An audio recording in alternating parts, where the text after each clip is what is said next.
proud that the brothers on the rise now. Endless celebrations all in my house. Levitating now, I'm super duper fly now. London boy, but DC where I reside now. Put the time in while you always yelling time out. And for quit it, cause I know I'm coming with it. You were sitting, you were wishing I was handling my business.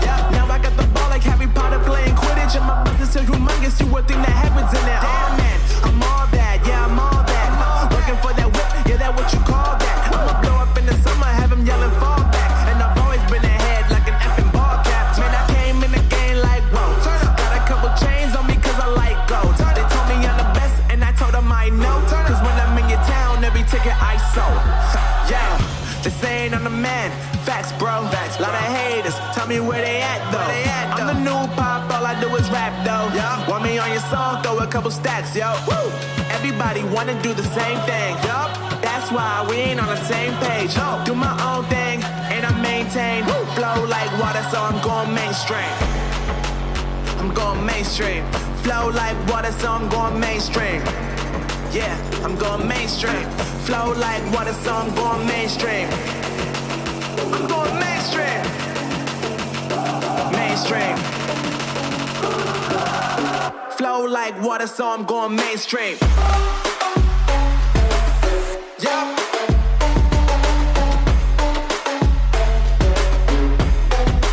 I'm going mainstream. Damn. Flow like water, so I'm going mainstream.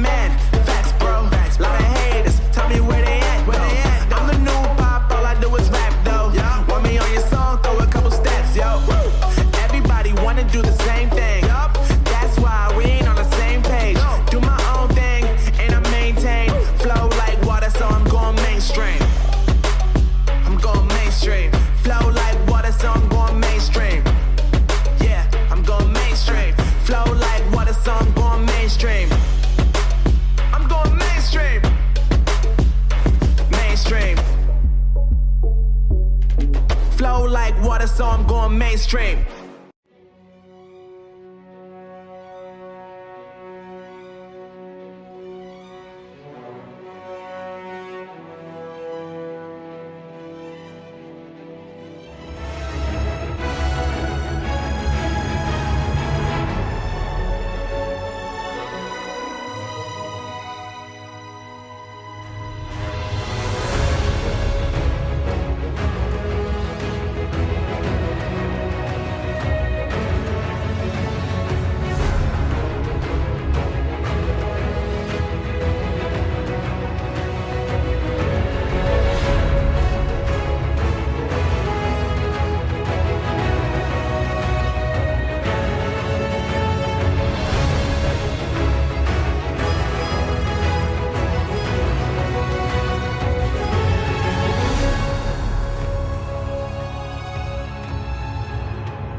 Hello and welcome to this week's episode of Xbox Infinite, and it has been another big week.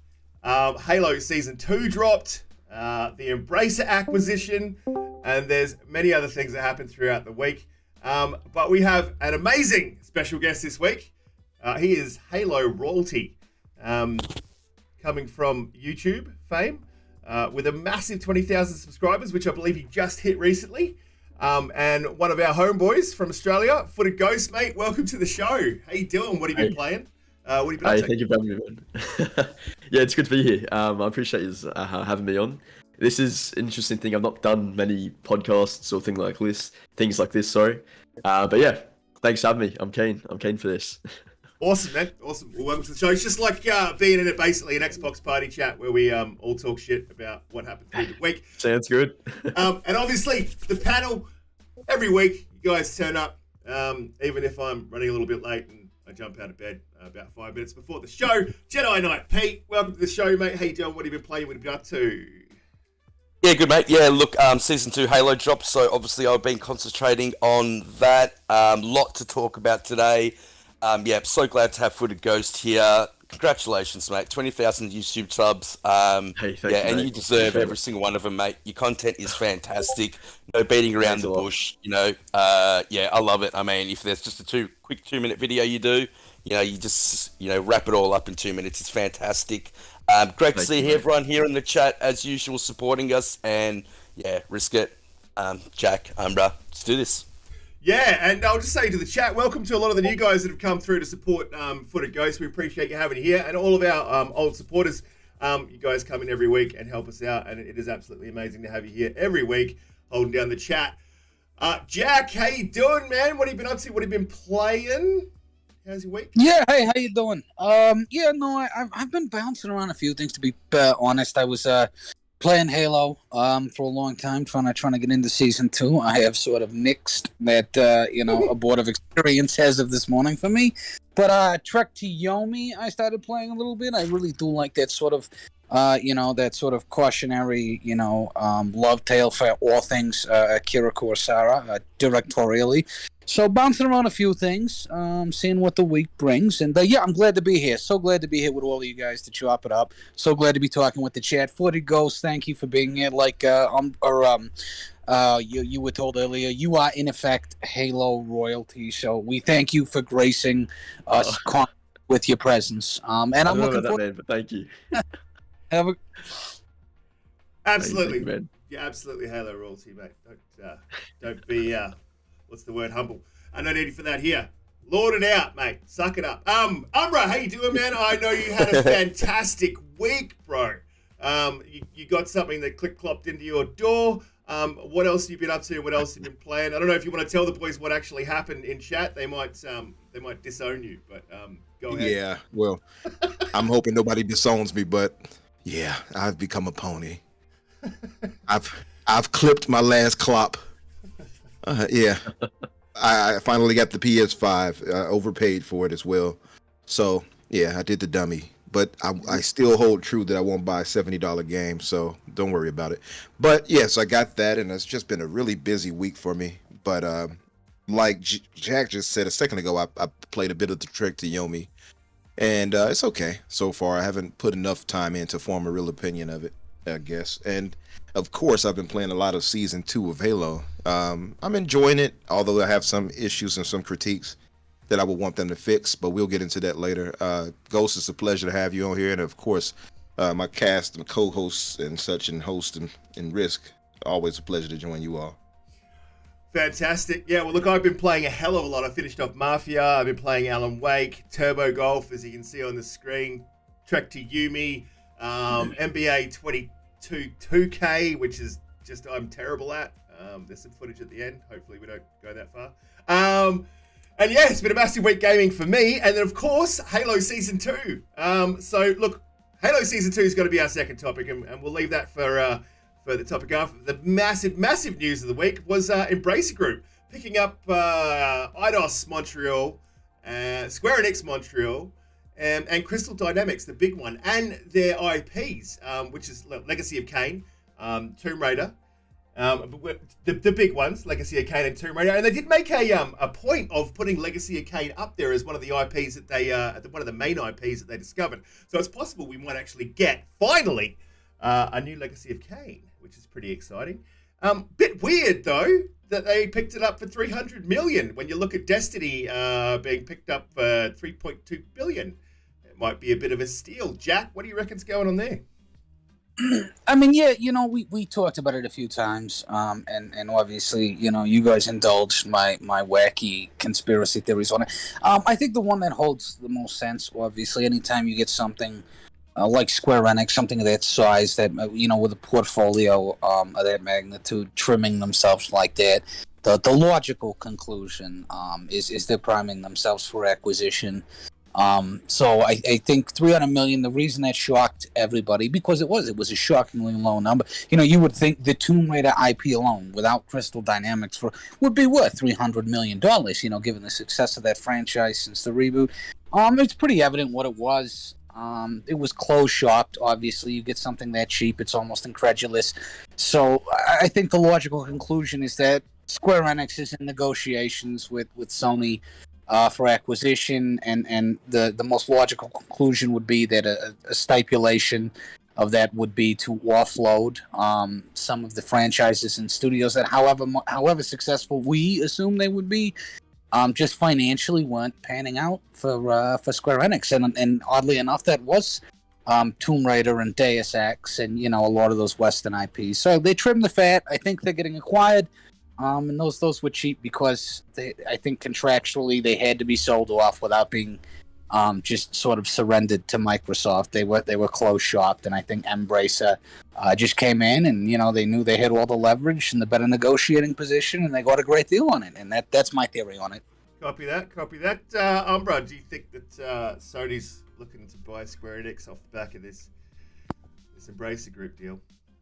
Yeah, I think it was to me it's a foregone conclusion. But I've had this thought for at least 3 or 4 months, at the very least.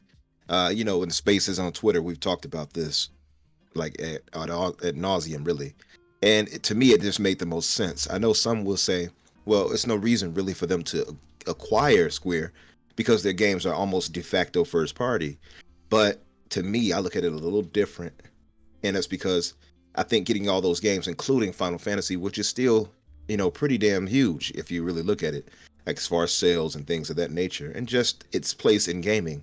I think having that as exclusive all the way, where there are no other games anywhere else on any other platform but PlayStation's platform, I think that's just really powerful. I think it just makes the most sense, and them offloading their Western division, which they've always been disappointed with, it just makes the most sense. And especially once we start hearing them, what seems to be going into some NFT nonsense. So it just seems like, that they're setting themselves up to be acquired. Yeah, it does feel that way after listening to Jack in detail earlier in the week. I think he's pretty much nailed it. But Pete, I don't think you think so. You think no, or you think yes? Look, I don't like doing this, but I think I'm going to have to sit on the fence. Jack has a very, very persuasive argument that they're just offloading some of the fat to make themselves more available for acquisition in terms of the bottom line. I just don't know why you would sell Tomb Raider, Deus Ex, some of these other magnificent franchises for such a low number. Tomb Raider itself has sold something like 83 million copies, and 38 million of those have just come recently in the Tomb Raider trilogy. It's an incredibly successful gaming IP. That has offshoots into movies. It's worth a fortune, that franchise, and $300 million just seems like a steal. I don't quite understand Square Enix's thoughts on this. Yes, there's been a lot of articles that Square Enix is incredibly difficult to please. They weren't happy with Guardians of the Galaxy, they weren't happy with Marvel's Avengers, and they're publicly out there bagging the developers that work underneath them. I think that's just an incredibly bad look. I wish Microsoft would have picked them up. I know, it's going to be third-party Embracer Group, but I would have loved it if Microsoft especially picked up Crystal Dynamics, especially with the work that they're doing with Perfect Dark. I think that would have been a great fit. Darryl Gallagher getting his old team together, and they basically could have worked on that franchise. So I am a little bit on the fence. Like I said, Jack's incredibly persuasive, but look, who would you like to see pick up Square Enix if they do want to sell, if they do want to be acquired? In my opinion, I don't care about Square Enix. It's not my kind of gaming, but I do care about Crystal Dynamics, and I do care about Eidos Montreal. And I don't think it's, like you said... Exactly how I feel, mate. It's not a bad thing. I don't think that Embrace has picked it up because, as you said, it stays third party. And it's well documented that Square Enix are basically a bunch of pricks when it comes to Western studios. So, pretty interesting, though, that you would let studios go like that are worth a fortune for just 300 million. Footed Ghost, did you catch any of this in the news this week? What are your thoughts on it? I'll be honest, mate. Not a clue on this pickup, but sounds interesting. Unfortunately, I'm very much in the Halo lane. That's kind of where I just put my nose in.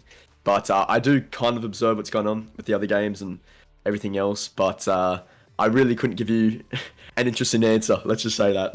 Well, look, let me ask you another question. Are you exclusively a Halo player? Do you get into other games every now and again? I have been getting into Elden Ring. Like I've recently started that because I've heard some great things about it, and so far I'm really enjoying it. Really, I dabble in FIFA a bit. I'm a big football fan in real life. For me mainly it's gonna be Halo. Like I mainly just stick to Halo. MCC, Infinite. A bit boring like that, but Elden Ring will open your eyes up to a whole new style of gaming, mate. It's about as frustrating. It's about as frustrating as the game can possibly get, but it's about as good. The dopamine rush when you kill a boss is about nothing compares to it in gaming, if you ask me. You'll love amazing. it. You'll love it. Well, and congratulations, Umbra, on your PS5, mate. Nothing wrong with that. We're all gamers here. Yes, we're Xbox centric, going by the name, but you miss out on so many great games if you don't have a PlayStation. So congratulations to you, mate. That's true. I haven't seen them release a good game yet, though. To be honest. Anyway, so we will move on to Footed Ghost's comfort zone because that was big news. But look, it's staying third party, and there's not really a whole lot. Before we do risk it, I just wanted to say one more thing about Embracer Group. I like the way that they manage their business, mate. They wrote something here. They said they believe in a decentralized operating model of empowering management teams while facilitating synergies, positioning Embracer for sustainable long-term growth. And basically what that means is they buy the studios and they let them manage themselves. They not only let them manage themselves, they let them self-publish as well. And just recently, they have gone on an absolute buying frenzy. They acquired Sabre Interactive in April 2020. In February 2021, they bought Gearbox Entertainment. The guys behind Borderlands. So they have been buying up studios left, right, and center. They bought in April 2021 Aspire Media, who recently brought out the Jedi Knight remasters. And they let all these companies basically make the games that they want to make. And even self-publish. They basically stay hands-off. Very different. And in terms of sheer volume, they're bigger than Activision in terms of the amount of actual people that work for them. I actually really like how Embracer Group is doing their business. They're not focusing on, we're all talking about how there's just constant sequel after sequel after sequel. Well, Embracer Group does it the complete opposite way. They don't put all their eggs in one basket. They don't just basically make one game. They make all types of games, and then when one of them hits gold, that basically subsidizes the rest of them that fail. And I actually really like that business model, and I think that they have been incredibly successful together. And not only that, they've done things that I have really, really liked, where for example, like a couple of the things they own: World War Z, they own Dead Island 2, basically, and what the Kingdoms of Amalur, which was a dead franchise, and they're bringing it back to life. They own Little Nightmares. And I really like the way they go about it. So, for example, they own Saints Row as well. They basically acquired, THQ acquired Volition in 2000. And then they went bust. And so they got sold to Koch Media, which became part of Deep Silver. But then they got bought out. They bought out Koch Media. So basically that enabled them to get the Time Splinters IP, and what they did is they put the guys that originally made Time Splinters back in charge of Time Splinters, and now we're getting a new Time Splinters game. So they bring back games that were dead in the past. They bring back people that were involved in those games, and they put them as lead on the game. And we all know that consolidation is happening in the market, and a lot of people have nefarious ideas of what, like, they just, because gaming's so big now, they just want to get into gaming and make a quick buck through microtransactions and through devious business practices. But it doesn't seem like Embrace the Group's doing that, and that's what I really, really like about them. And so I think that Tomb Raider and Deus Ex and all these other IPs are safe in their hands. They're very hands-off, and yeah, I think it's a really good thing for the industry as well. Yeah, it absolutely is. That's what I want to say, mate. That is a conversation I had with someone on Twitter about why I didn't want Tencent acquiring these IPs, and I did want Microsoft to acquire Crystal Dynamics, and I was fairly certain that was going to happen. So I was completely wrong about that. And I'll take my crow on that one. But if you don't know, we'll move on after this, but if you don't know who Embracer Group is or what they're about, they're in 40 countries, 48 countries now with the acquisition. This is with the acquisition. They've got 13,500 employees across those 48 countries. They've got 122 studios, and they will have nearly 900 IPs, 900 gaming IPs that they own. And this has all been done since 2013. Like, they have been a massive consolidation. Going back to before gaming got big, so they put their money where their mouths are. And yeah, like I said, I think they're really interesting in growing the industry in the right way. Yeah, absolutely. Moving on to Halo and Season 2. Well, there's a lot of discourse about this, and there's a lot going on. So there's a lot of questions that I want to ask the panel, a lot of questions that I want to ask Footed Ghost also. I've had plenty of time to play Halo, and I am in the middle of putting together a Season 2 video myself. But look, there's some definite questions. I got a chance to play all of the modes, Rumble Pit, Last Button Standing, and had a look at a lot of the hot fixes. There's definitely some very positives, and there's definitely some extreme negatives also, and some really confusing design choices, and some really confusing hot. Yeah, there's a lot to talk about here. So look, let's go straight to Jack to start off with, because Jack, I know you had an absolutely amazing experience, and you're feeling very positive about the future of Halo.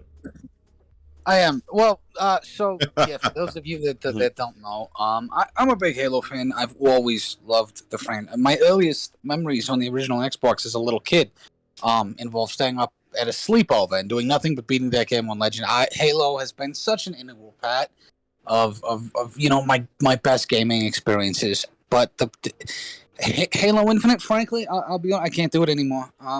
It feels the campaign was amazing. I loved it. I thought it was very innovative. I really liked how expansive it got. Even in terms of Season 2, there were things I do like. I do like how, you're seeing these little cutscenes. It seems like there's sort of this narrative integration between both the campaign and that multiplayer experience. And I love to see that. I love to see sort of that, that integration, that interaction happen. So when you invest yourself in multiplayer, you're getting more narrative elements and more narrative understanding out of it, and vice versa.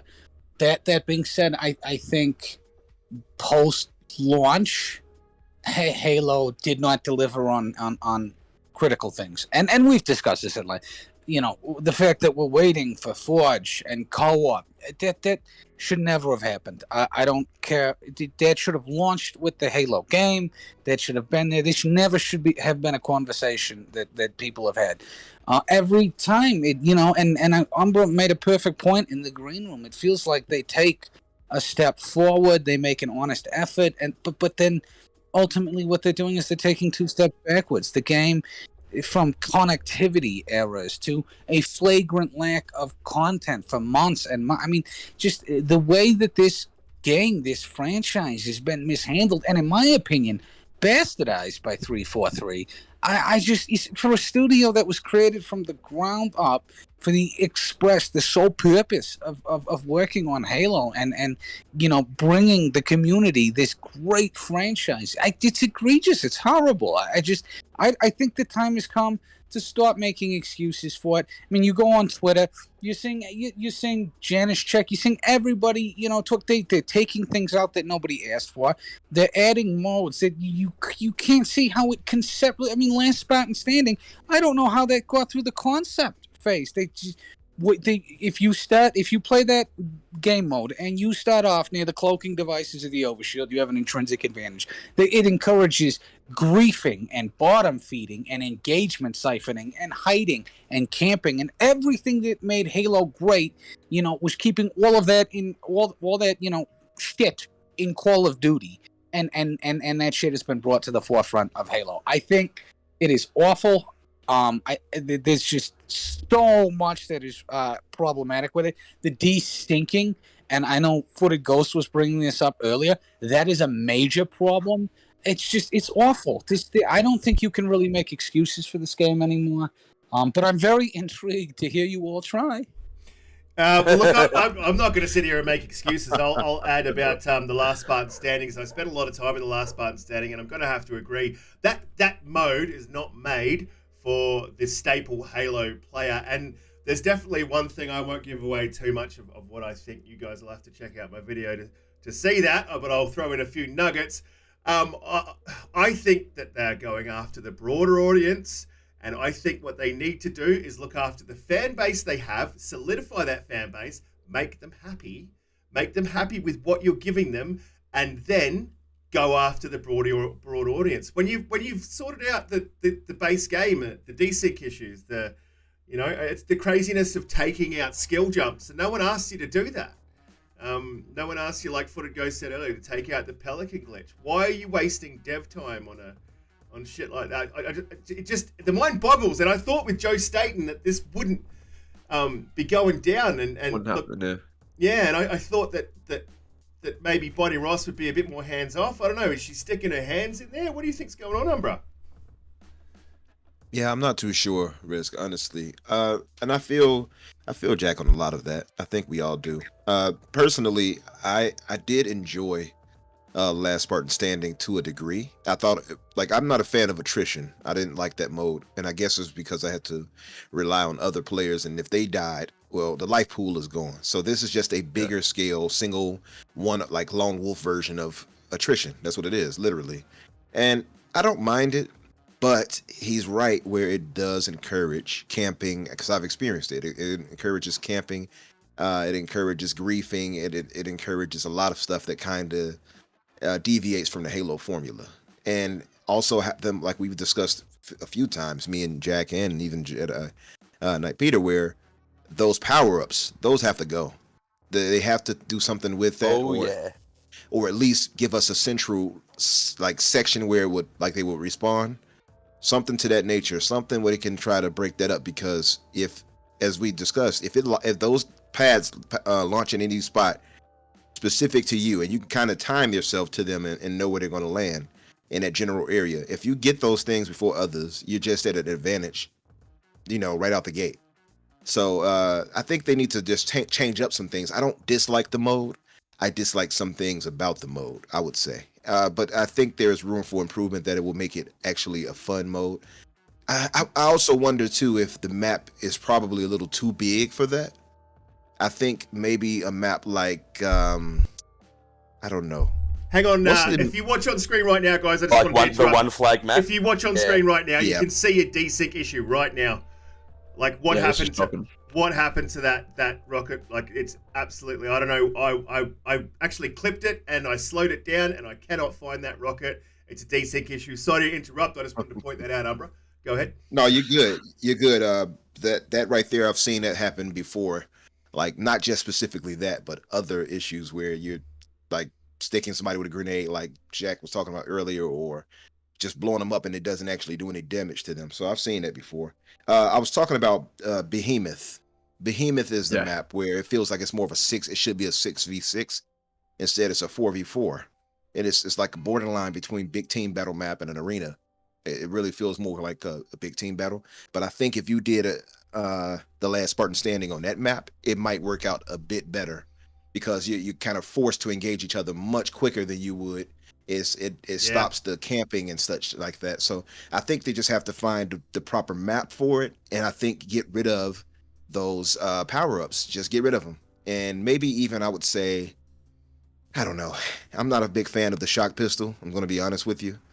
So Yeah, disruptor. I think It's useless. the disruptor. No, yeah, I'm thinking of the shock rifle, but you're right, the disruptor. Well, which that is one's cracked essentially too. the same. I don't know. Actually, I've I seen actually a like the couple shock of rifle. videos, mate. Yeah. That The shock thing rifle is okay. If you're good I- with it, that thing is incredibly powerful. Yeah. Brisket has Yeah. a lot to say on the shock rifle. Oh, I know love that. I I'm love actually the a big shock fan of rifle. it. I'm I actually good got a with really it. good clip Yeah. on it. Yeah, I got a good clip on it the other day, matter of fact. But the disruptor, I'm not a fan of it at all, and Yeah. I've tried.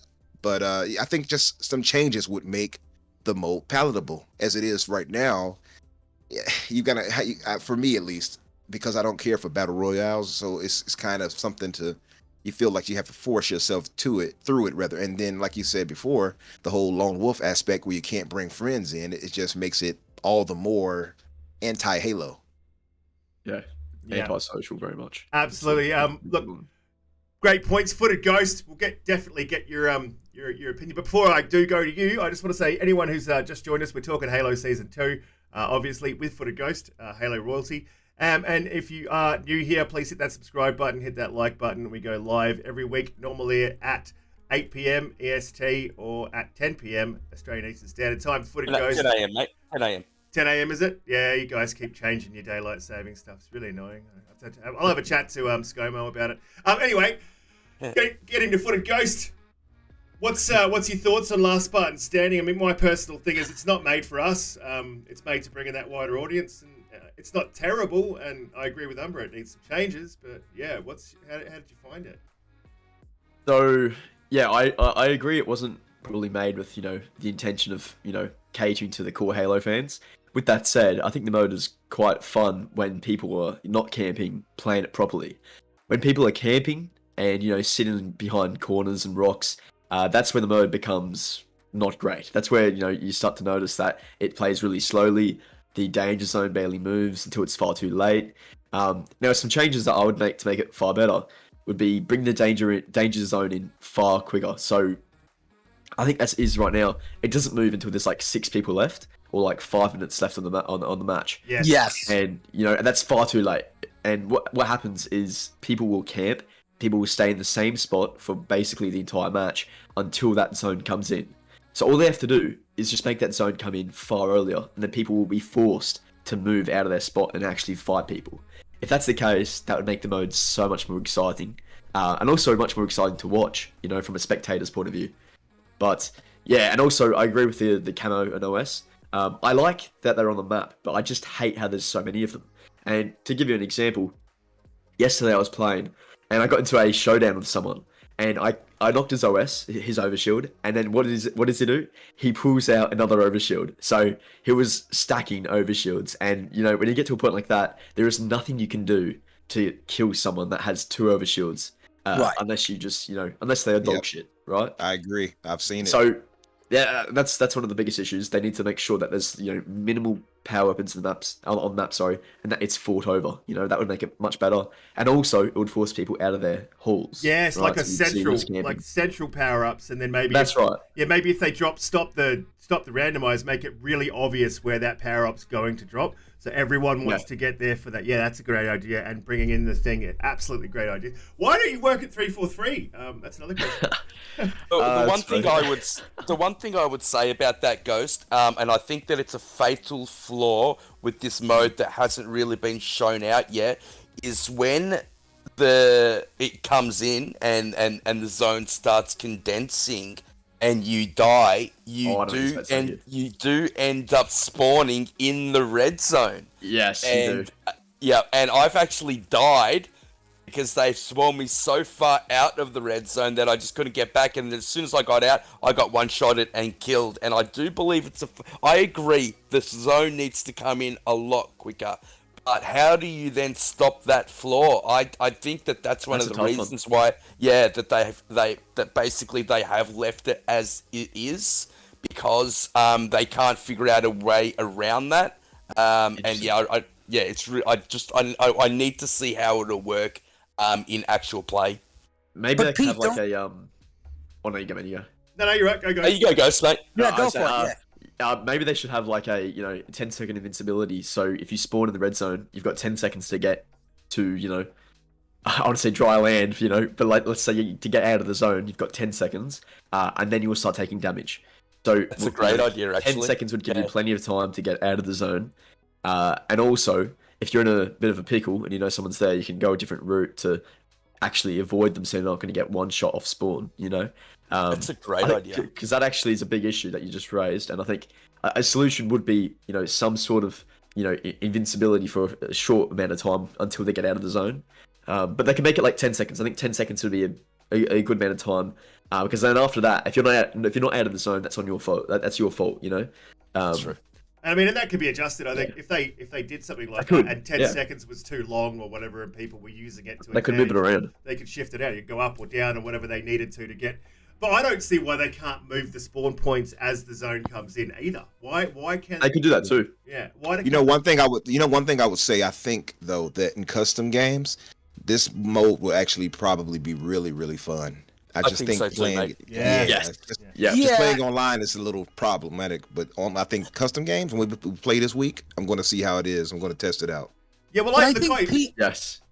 The amount of times that I've got more kills than anyone on the map and then got double stacked with overshield at the end to die it lends itself to, it's just infuriating. Yeah. Like I've got 11 kills. The guy's camped out. He's got like 5 kills for the entire game, and he just keeps double stacking on me. It's so infuriating. Yeah, look, I had that as well. I had that as well, and what I also started doing instead of going out there and just engaging the enemy.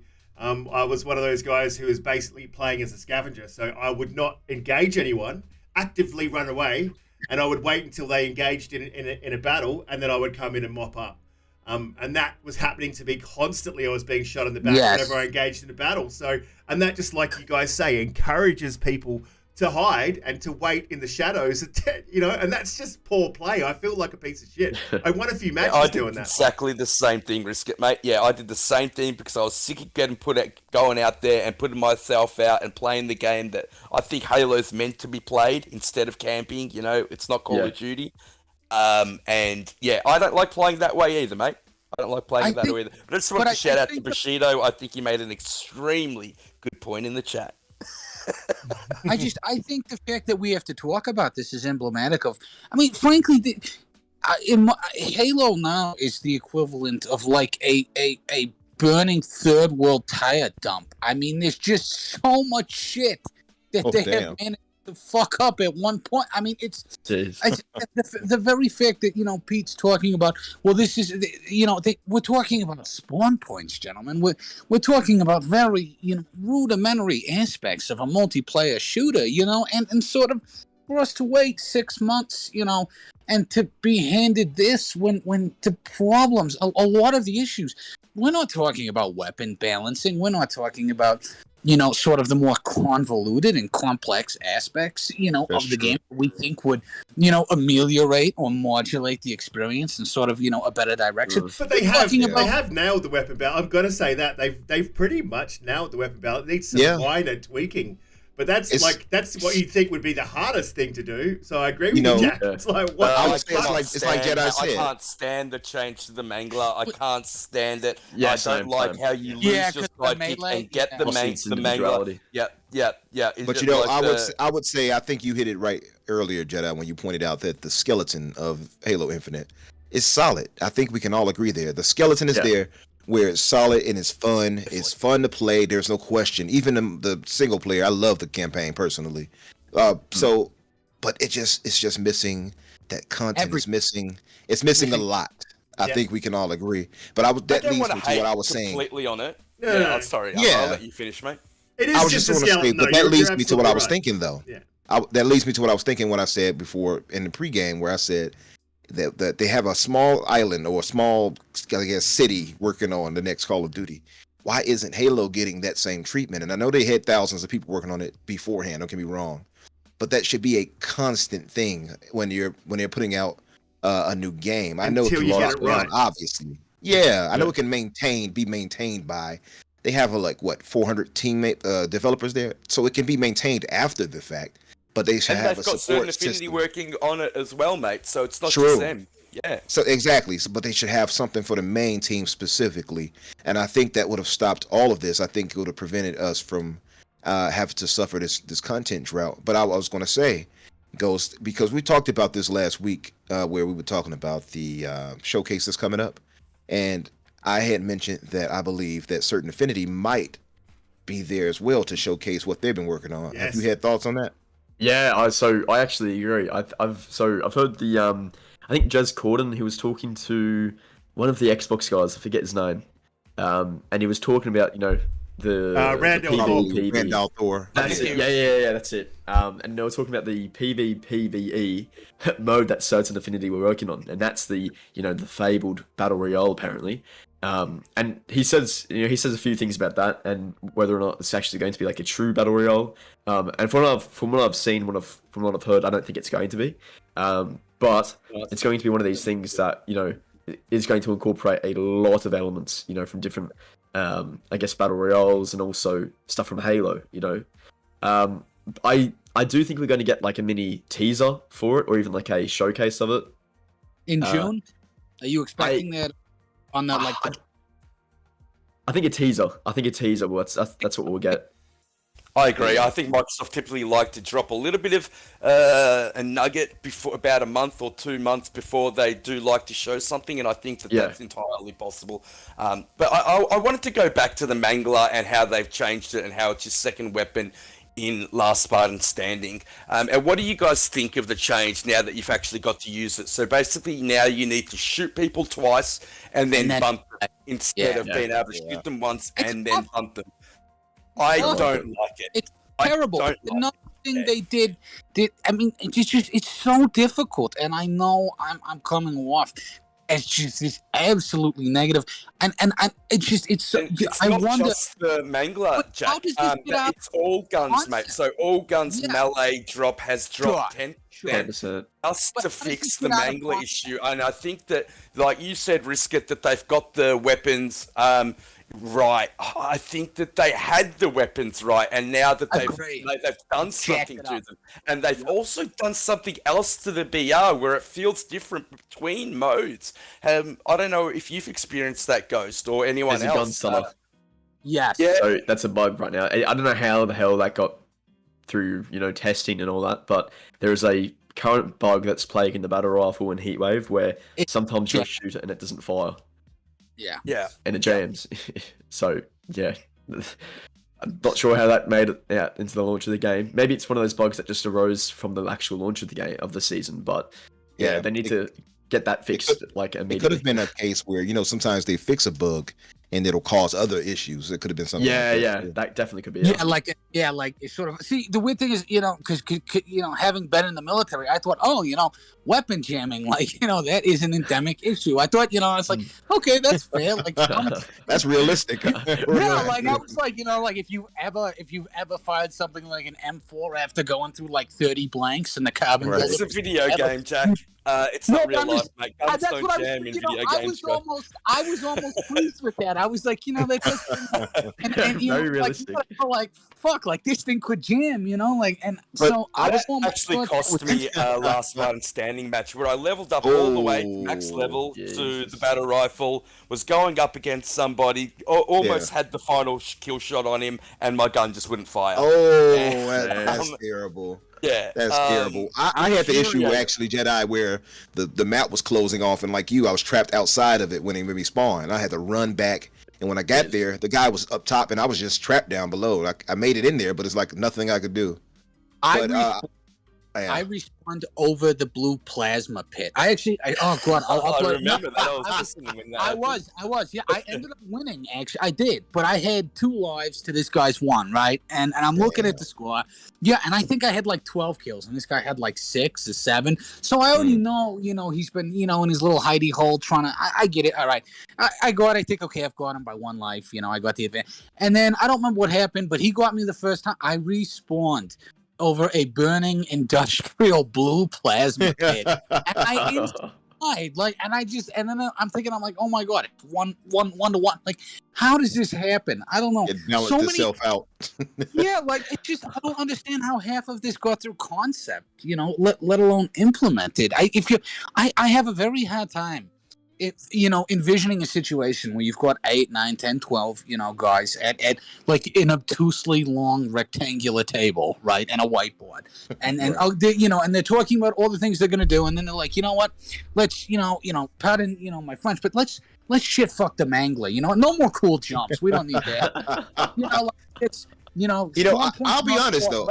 I don't mind the nerf they did to the Mangler as much, because I thought it was a little overpowered at first. Because I remember going against somebody and it was pow, dead, pow, hit you one time. If you back away from them with the sidekick, I think that you can still win that fight. Yeah, that's true. I will agree there. Like the aim is far better on the sidekick and it's faster too. Yeah, look, I'm going to agree with Umbra on that and say like the Mangler's. Maybe it needs a little tiny buff now, but it's pretty hard to buff that single shot type weapon. So you've got to take away one shot. I mean, you can't. Oh, yeah, the recoil a bit, maybe. Yeah, maybe the recoil. The recoil is terrible. Yeah. But look, it makes sense. I reckon it's pretty good. In universe, it makes sense. Let's talk a few positives though, because we've basically been dumping on Halo now for at least a good 20 minutes, half an hour. But look, yeah, I'd like to do that too, mate. How good are the maps? In my opinion, the maps are absolutely amazing. They did a great job with the maps. There's not enough of them. Best maps they've made. But and the look of the maps is great. The different biomes. I absolutely love the look of Breaker. I love the layout of it. Yes, I know that it does encourage camping, but when you play it on CTF, when you play it on Strongholds, it's some of the best fun I've had in Halo. Yeah, I think they could mix up where they put it in Strongholds, like where they put them all in that one tunnel, like A, B, and C were basically just right in front of each other. That. But it made an absolute clusterfuck of stuff. Out. It was. I haven't tried it. I haven't tried it yet with Big Team Battle yet. I got to try it on Big Team Battle. It's good fun. It was really good fun, mate. Much better than Last Man Standing. Yeah, I agree. Look, Footed Ghost, I want to definitely get your full opinion on both of these maps. I loved Catalyst and Breaker. Breaker's awesome, man, on BTB, and so, like you said, so much fun. The tunnel. So it's just absolute, like you said, Pete, clusterfuck. It's great. Like I loved it, man. That's pure Halo right there. Everyone just filing in, like trying to get that last little cap for it. It was great. I loved it. I had a great time. I was laughing my head off.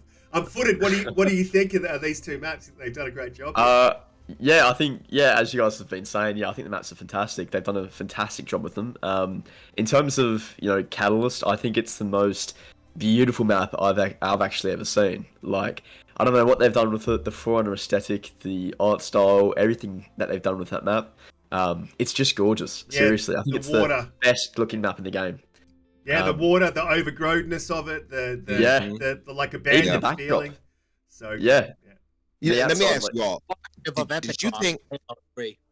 What did you all think the Catalyst reminded you of? Like, what old school map did it remind you of? Epitaph, Epitaph, I can see that. I can see that. Now, it also reminded me of Guardian a little bit, too.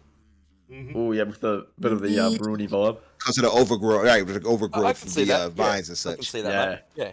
I love Catalyst as well. It's a great map. Played a few matches with King of the Hill on it. I love how you can drop down on people. I love how the gravity hammer's in a really, really good position. The overshield is difficult to get all the way down the bottom.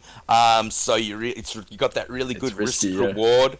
Factor, just a really, really well designed map. I feel at times it is a little bit big. I think they could fix that by having teleports at either side of the map. I don't know. That'd be good. I think that would make it even better. But I love it. Love the aesthetic. And it just plays great. Yeah. Yeah, agreed. Between the two maps, what would you all say was your favorite though? Oh, Catalyst. I love Cat. Just beautiful. Yeah. Like it really, really is. Yeah, and I'm an arena player. Like I know I'm an ex Battlefield player, but BTB isn't that kind of Battlefield feel. It just never will be. It's just not.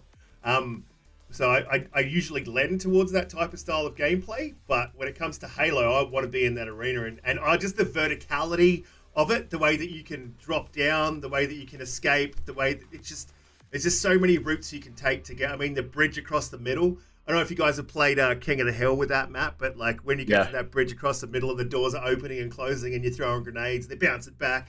It's awesome. I really, really love it. It's a classic Halo map. It feels like a classic Halo map, which is great.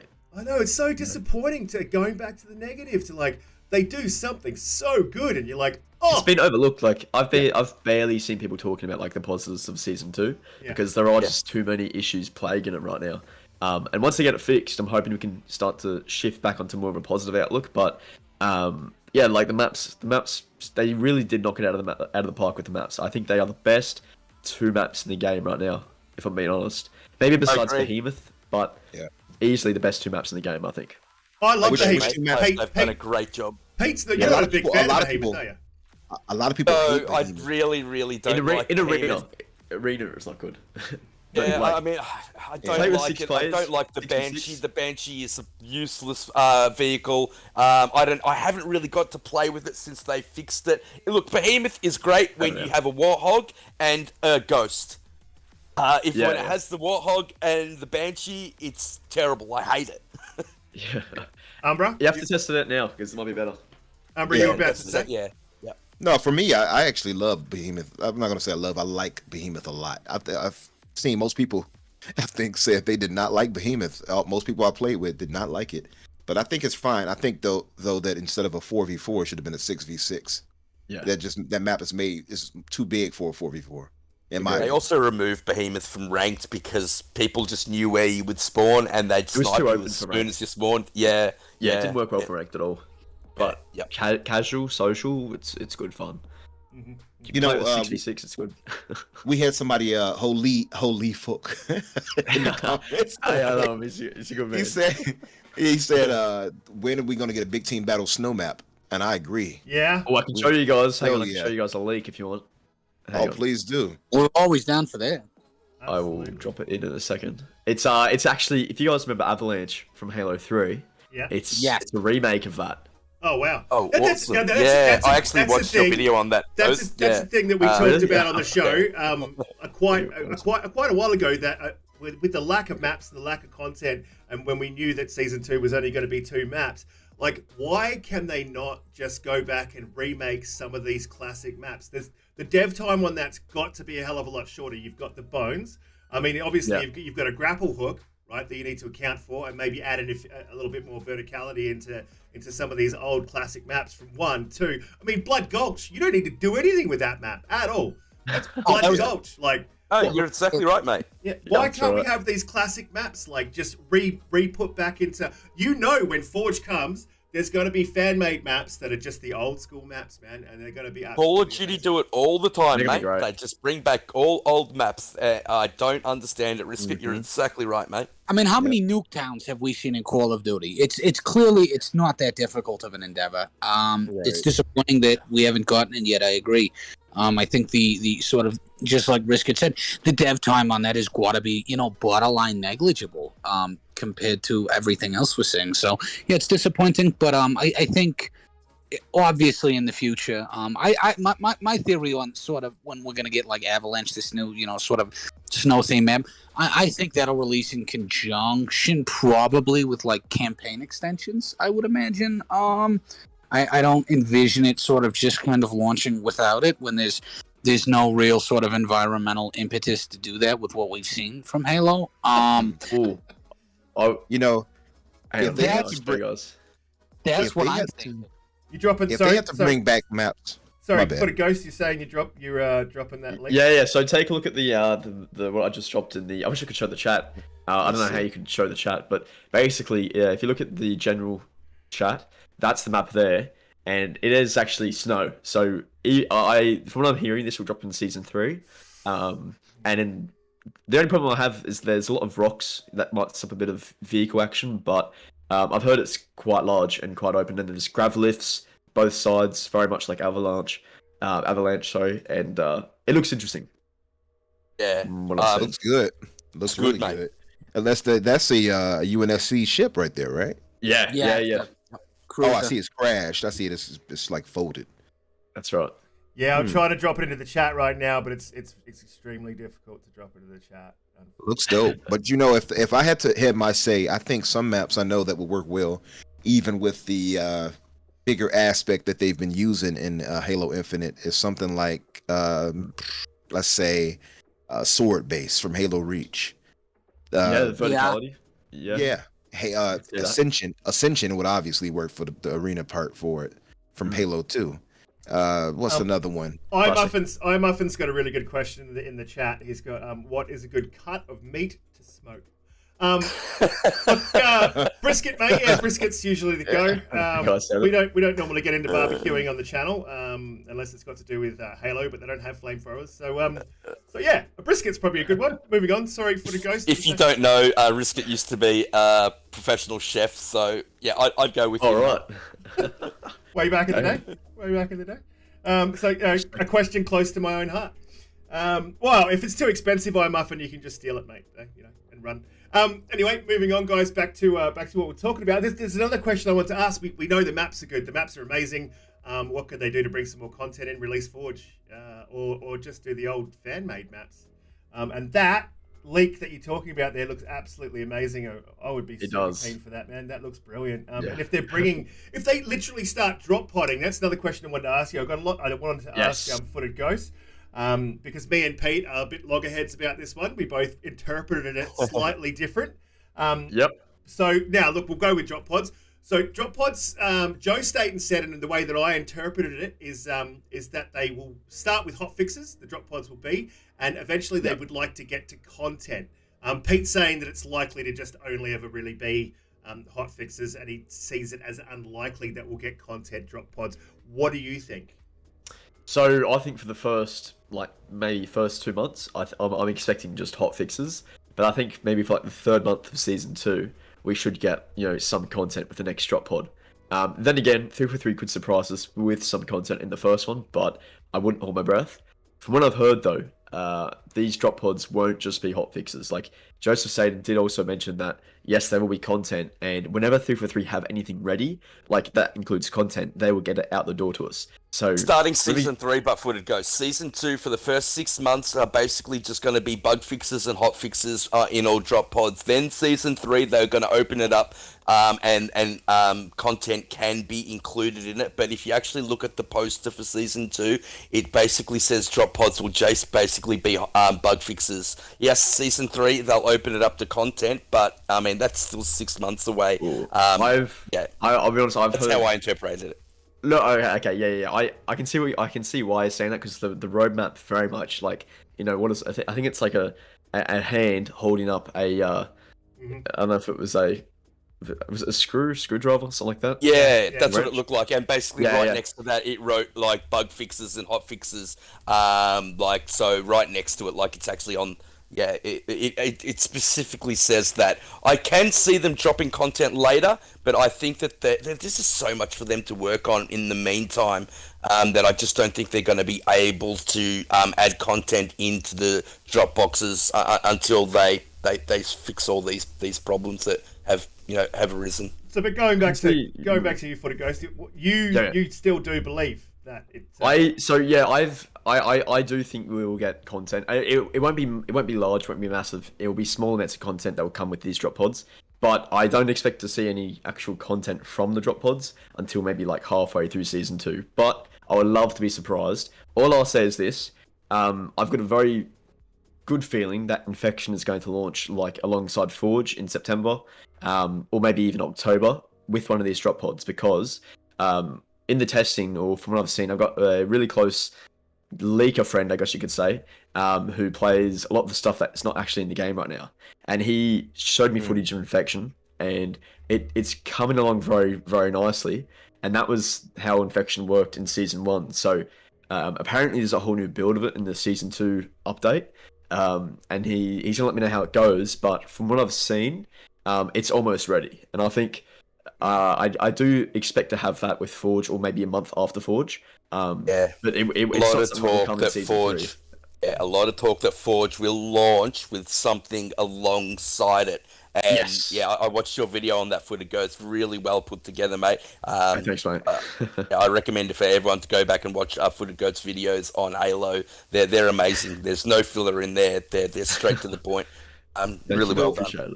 So a question to that, Ghost, would you say, we can all agree, and Bushido mentioned it in the chat a while ago. He said that Forge obviously should have come first before anything else. Yes, we're all in agreement on that.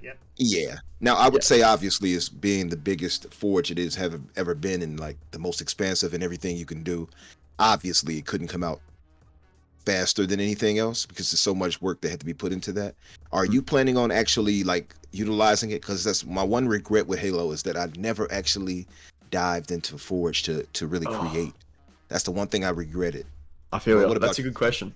So I'll be honest, I am terrible at Forge. So I might Not easy. Yeah, it's not easy. Like the guys that can make the maps and stuff. Like I've got a good mate in Infinite Forges. I don't know if any of you guys know him. He creates like these really sick like maps, and also he does a lot of stuff with Unreal Engine. And yeah, from what I've heard from him, like it's a very creative process, the stuff that they do. But the beauty of Forge is that anyone can make a map, and if anyone does a really good job creating something special, 343 can literally just put it. What they need to do, they need to create like a shuffle of maps that can go into matchmaking that we can play and experience.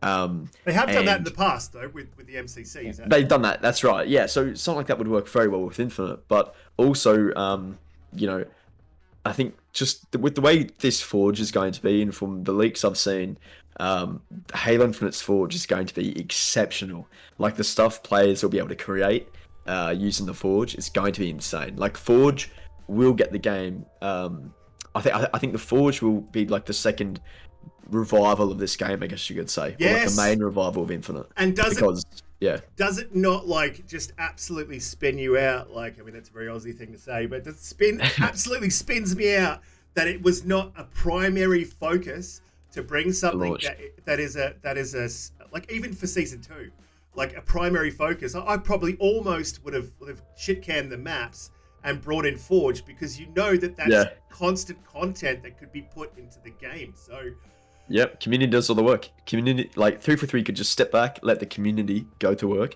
Obviously, they wouldn't do that, but do you know what I mean? Like the community are the ones that can create the maps, the fun modes, and then people can go nuts. As like the problem I have with Infinite, and I've done this a lot in my game nights, is that the custom games are very, how can I put it? Like they're very bare bones right now, and there's not many options to change and modify things. And hopefully with Forge we'll see that, because once we get to that point, holy shit, like it's gonna go off. Because I can tell you right now, like the game nights I have on my channel, where I have like, we all like, I have a massive party and we play. There's like 24, 28 of us just playing Halo Infinite. That is the most fun I've had with this game. Like it is so damn same fun. Thing, mate. Yep. Seriously, yeah, you Turning guys up would know. the speed. Yeah. It's good, going only plasma swords or only rockets. With like they basically put in rockets and repulsors and hammers. And like, because that's what people are playing in custom games. Yeah, I agree, mate. There's so much fun. In absolute mayhem ensues, and that's when Halo's at its best. Absolutely right. Yeah. guys, I'm trying to put up on the screen right now the leaked thing. I'll just quickly whack that up so you guys can see. So the leaked while you're map. doing that, while you're doing that, Risk, I wanted to say that too, and that was one of my original complaints when we heard so much details about Infinite before it was released. Michael Hendry in the chat just said, he said, I think an overall progression system would do a lot for this game. It would make challenges less agonizing and give people something to work toward. That was my one major complaint. It actually had me clash with a follower at the time, and she had the nerve to call me crap gamer. I was like, nah, blocked. Yeah. I was like, oh, you gotta go. Yeah, I was like, you gotta go. You don't dare call me no damn crap gamer. But well, I mean, I you was are complaining about that. I mean, you are. It's not that, it's that I beat the crap out of gamers. No, but seriously, I had a back and forth with it. I was like, I praise the game every time. I'm one of 343's biggest defenders, like at that time especially. But I said, them taking away the progression system where you actually had to, work for those medals and things like that. I think it hurt. I think it hurt it. And actually having a real serious, mode for like really serious players, earning those medals and moving up to Onyx or whatever it may be, I think it hurt the overall game as far as a competitive nature goes. I think obviously we know that they were trying to cater more to the more casual crowd. It's pretty clear at this point, and to their credit, I think they've balanced that pretty well. But I still think there's some fixes that they can have that'll just take this to the stratosphere. I'll just look to the chat out there, guys. If you've just joined us, we're talking Halo Season 2, and probably will be for quite some time. If you're new to the channel, please hit that like button, hit that subscribe button. And we're normally live at 8 p.m. EST and 10 a.m. I believe Australian Eastern Standard Time. And we talk all things Xbox and even all things gaming, really. And Footed Ghost is our guest this week, an amazing Halo royalty. So hit the like button, hit the subscribe button, share it around. And I will apologize for my really rough putting up on the screen of the Halo leaked footage. But no, that was well done, mate. That was well done. I also wanted to say, because there's a lot of new people in the chat, that we don't have super chats, but if you want to ask a question to anyone in the panel, just type in question in the chat and we will try to get to you. We want you guys involved in the show. We love your feedback. Absolutely, yeah. It will highlight it on my end. If you type question at it, it'll be big, bright, and yellow, and I will not miss you. We will ask whoever you want us to ask, or the entire panel, whatever question you have. There's a couple of other things I wanted to talk about.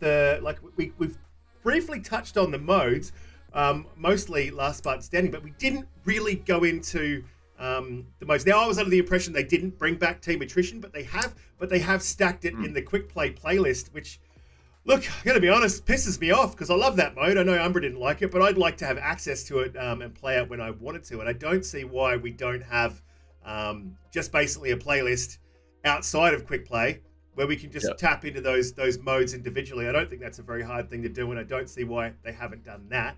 But when it comes to the modes, I've got to say, man, they're not bad. Last Spartan Standing, it definitely isn't my favorite. I don't like that they focused on the single play aspect, the free-for-all play in this season. However, the Rumble Pit is super fun, man. Vampire Oddball, out of control good. That was so much. I loved it. It was great.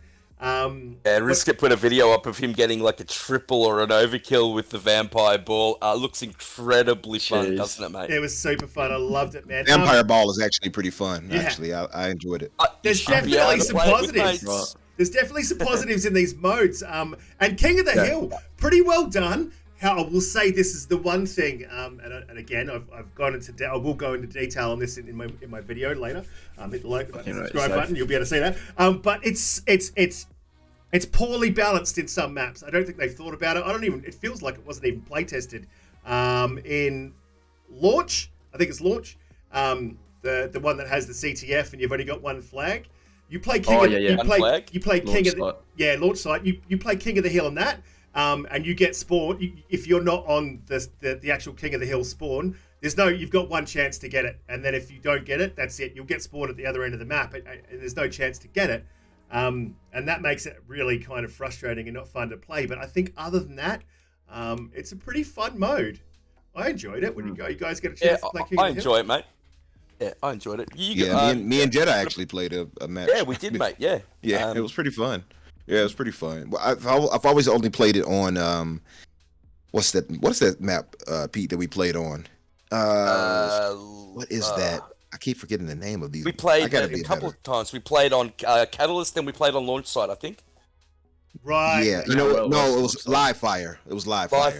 Yep. It was pretty fun on there. I think again, I think they need to cater to more maps that would really fit it. I like Live Fire is one of my favorite maps in the game anyway, but I think putting it on something where his elevation and such would make it that much better. Yeah, I think that's why Catalyst works really well with that map, with that mode. And you can tell it's curated for Catalyst. You can actually feel the curation there. Whereas when you look at like the launch site, like it's not curated. They haven't thought about that. I think there needs to be a little bit more. I know they don't have many maps, but I think they need to pull some of these modes from some of these maps because they just don't fit. It's trying to like fit a square peg into a round hole. Footed Ghost, what did you think of King of the Hill? Should have been there at the start of the launch, but now that we've got it, should have. But it's good fun now. There has been like a slight change to it, like to the King of the Hill we all know. Yes, the counting system I don't like. That's right. Yep. I still don't know how I like that. I prefer the old way, mate. Because it's easier to sit on it, and you can see your points gathering. You can and you know exactly where you are. They say they do shout out that team's going to score or your team's about to score, but there's no countdown. There's no point system to actually know how far away from scoring you actually are, and I think that will add that extra level of excitement or anticipation, or you know, you're going to work harder to get that actual score, just like they do on Strongholds. Like, you know how long you've been there for. Yeah, I think yeah, I guess they made that change maybe because they were thinking it was too similar to Strongholds, but even still, can you just, it's just explain for anyone in the chat, because we do have a lot of guys who aren't massive on Halo and probably wouldn't understand the difference. Can you explain the difference to the chat, just what they've changed? So for King of the Hill, you know, back in the old days when you play King of the Hill, the points would go up by like 1 point each time. So I think, you know, you could go all the way up to, let's say, if you had a thing to 100, right, the points would go all the way up to 100. In King of the Hill and Halo Infinite, if you need to get, how many points to win? Is it 3? 3 points, 3? yep. 3 points. Yeah. And so if you stay in the hill for about like, you know, 10, 20 seconds, you get a point. And the only way to tell if you're scoring points or if you're actually, you know, about to score a point is on the bottom. You'll actually see like this tiny little line, and it will just increase ever so slightly. And you will hear like a minimum, like a beep. All right, you'll hear a beep every few seconds that indicates that you're getting points. And then when you've gotten the point, of course you'll hear it, and then the hill will move. You know what, Ghost? I didn't even know there was a counter at the bottom. That's how badly implemented it is. Yeah, it's very hard to notice. It is. So I don't blame you there. But yeah, I do prefer the old way. I still think it's fun though. Like I played Catalyst King of the Hill yesterday, and I had a blast. I really enjoyed it. But yeah, the change is quite, you know, noticeable. Not having the points just stack up. But I still think it's fun. You know, when you guys talk about launch site, one of my biggest gripes with that map is that I don't think there's any mode in particular that works well on that map. Or maybe CTF. Maybe CTF 1 flag, but in my honest opinion, that should be a 6v6 I agree. map, same as Baker. I agree. You know, that would be so much more. I love one flag. I love games that are more tactically minded and driven, and team-based combat. I think you can have a well-organized team on one flag. It's incredibly fun. It's not fun if you're playing with randoms because everyone's doing their own thing. That's I right. was just about to say that. You play with people who don't push the objective, you'll sit there frustrated as hell. Yeah, exactly. Yeah, but that is any mode. It's just a bit more prevalent, I think, on launch site, because you know you want to get one guy in the Ghost, you want to get everyone jumping in the Warthog. You know, your 3 guys in the Warthog, one guy harassing them with the Ghost, the other 3 guys like grabbing the flag and getting it back. If that's not happening, it's pretty. You're like, why is this dude driving off with the Warthog? There's no one in it. You know? I just wanted to point out the poll. The poll is very interesting. So, are you happy with Season 2 Halo? 61% of you guys are happy with it, and 38% of you aren't happy with it. So, more happy than not happy. But I think that's quite interesting to point out that it is really divisive this season, isn't it? Yeah, it is. So, interesting. I think the game is. Thank you, guys.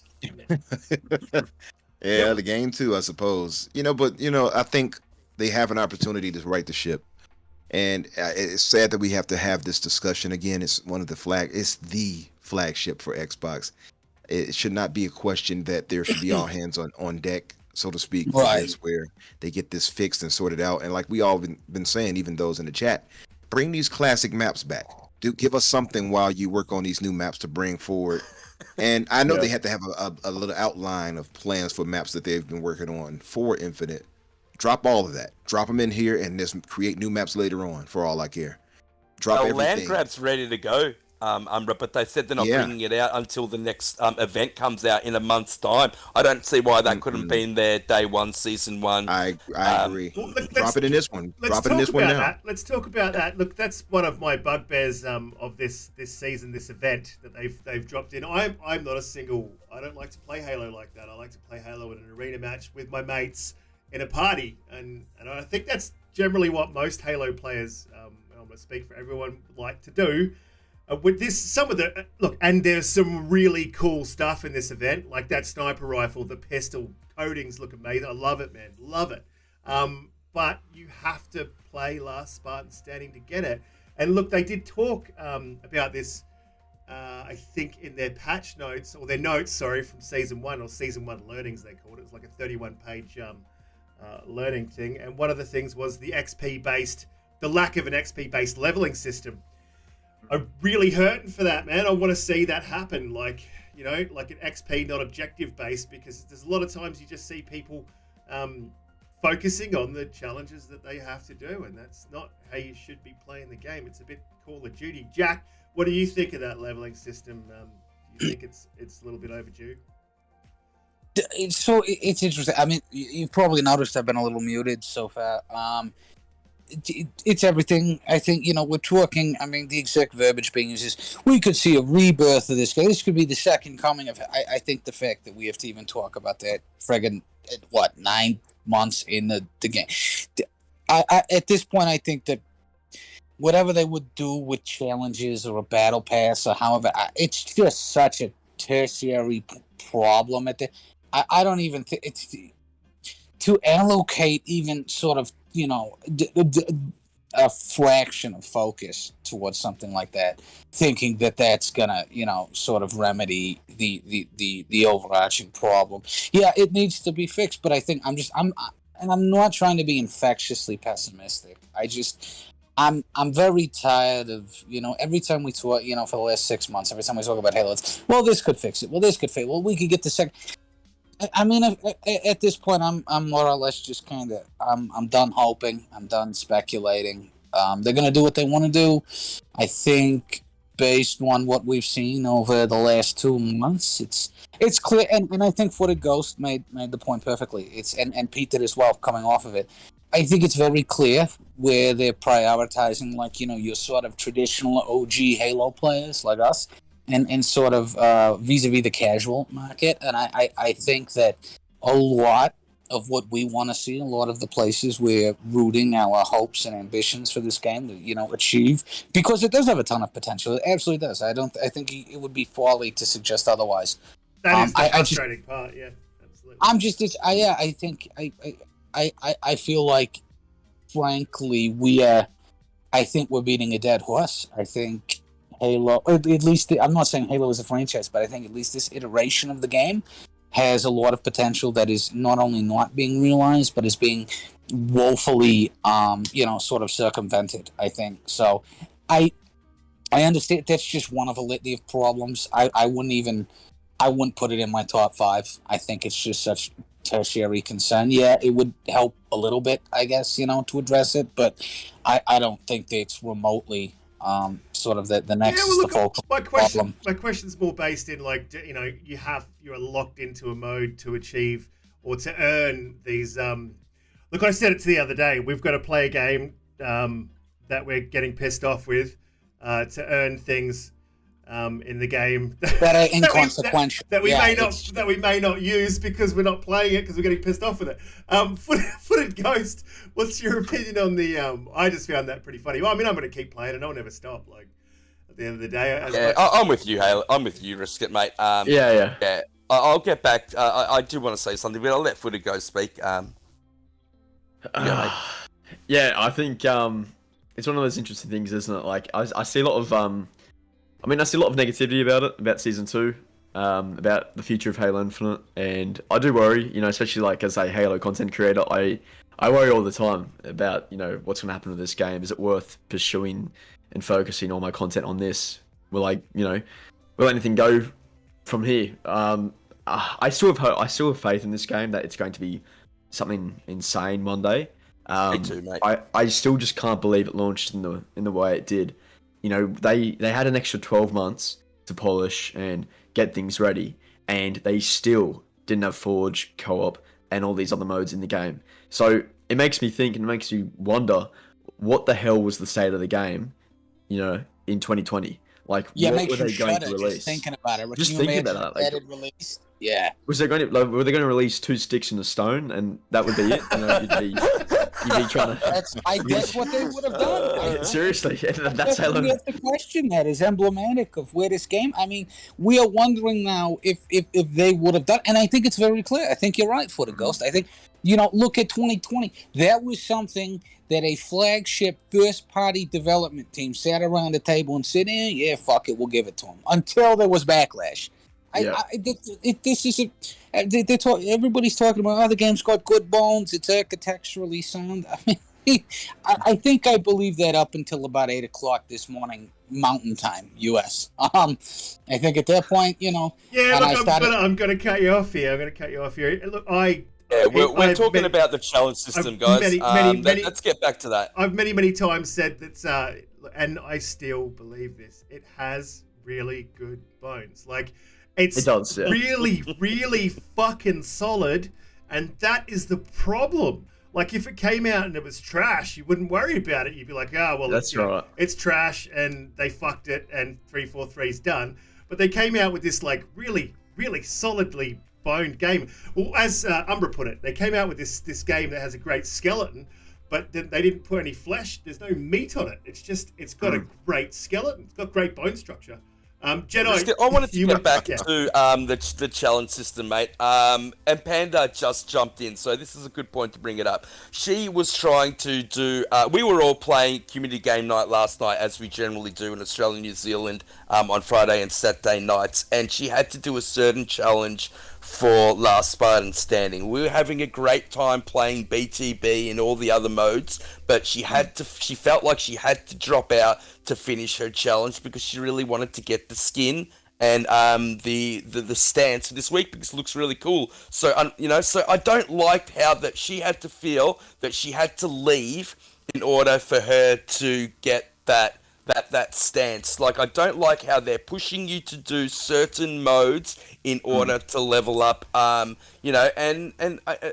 Halo's meant to be about playing with your friends. It's that's what it always has been to me. And the fact that she had to leave to do that challenge is just, it's infuriatingly frustrating. From my perspective, I had to just win 2 stronghold matches as one of my challenges. I played for 8 hours and only got 1 stronghold match because it's only in the quick pay. Jesus. And it wouldn't give me a match. So that challenge is just stuck there and I cannot do anything to get rid of it. It's incredibly frustrating. And I don't understand why you just can't earn XP for the amount of kills that you earn or winning a game or just, by the way you Simplistic actually play. challenges, yeah. Yeah, play the way you want to play and level up in that way. And that would just alleviate so many of the frustrations that people have with this game. Yeah, I mean, that last challenge they had for the end of the last season, I think the Tenrai event it was, I had to get perfect with kinetic rifles. It wasn't explained properly, so I ran around with a battle rifle and a stalker rifle for literally 2 days trying to get these 3 perfects. And then I realized someone said, "Oh, dude, you can just use the shock rifle." I was like, motherfuck! Like, literally took me 2 minutes to get it. I went to BTB and got 2 headshots and it was done. Like, but some of these challenges aren't well curated or explained. I absolutely agree with you. I agree. They're I agree with that. shoehorning you into playing things. I mean, Umbra, is this obviously starting to get to you a little bit as well, right? Yeah, I mean, I've had the issues with season 1 when they did that, so I definitely understand. And he had Steph in the chat a while ago. He was saying he had to get like 27 headshots or something like that in Last Man Standing, and I had one of those as well. Where it was like That's my last challenge. Yep. Yeah, it's like earn 100,000 in points in Last Man Standing. That's like 4 or 5 matches right there, at least. I think 6 maybe, where you have to get that much to earn. Yeah, it was only 1 for me. Yeah, so it's like they become a little tedious the way they have them set up. But they did address this. I don't know if you all saw that recently, where they were saying, so they're going to change is it. coming next week, mate. Exactly. Yeah, so basically every challenge that you do, you'll get 2 level ups, or you go up 2 levels. Yeah. I'd like to see how it's implemented. Yeah, so they know about it. That's one thing I'll give 343 credit there at, is that they're pretty transparent in most ways, and at the very least, they're hearing the community out. And guess what it was? Joe stated again. Yep, absolutely. Oh, it was 27 melee kills that Steph had to get, he says. So, yeah. Jesus Christ. Yeah. I mean, that's easier than headshots. That's the one that gets me. Like, get the headshots. And I'm like, with this damn mangler? No. That's not going to work. Yeah, well. I mean, I've got that challenge, and I was talking to the guys in the chat last night. I basically will just do it with a sidekick. I just won't level up in the game. That's all you have to do. Yeah, which is... It took me a second. Yeah. I shouldn't have to do that, but of I course agree. that's what I'm gonna have to do in order to complete the challenge, and it's just gonna change the way I play. It's gonna make those games that I play not fun. I'm not really gonna have a chance of winning those games, but to do the challenge, I mean, that's my only option, and I can't stand that.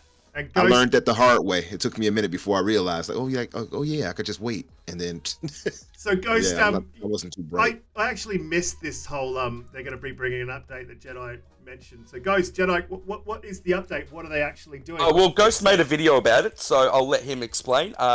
He's linked in the chat there. If you want to go check that video out, his YouTube's linked just down there. Hit that and go subscribe and follow him because he has some great content. Sorry, Ghost.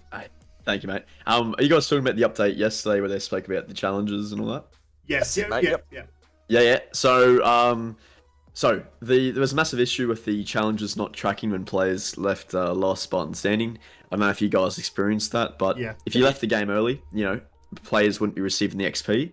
Now what they've done is they've made the change so that, and it's gone live already, where that once you finish the match, it may take about 5 or so minutes before you receive the XP in the challenges completed, but you will get those challenges done and you will get the XP for what you've earned.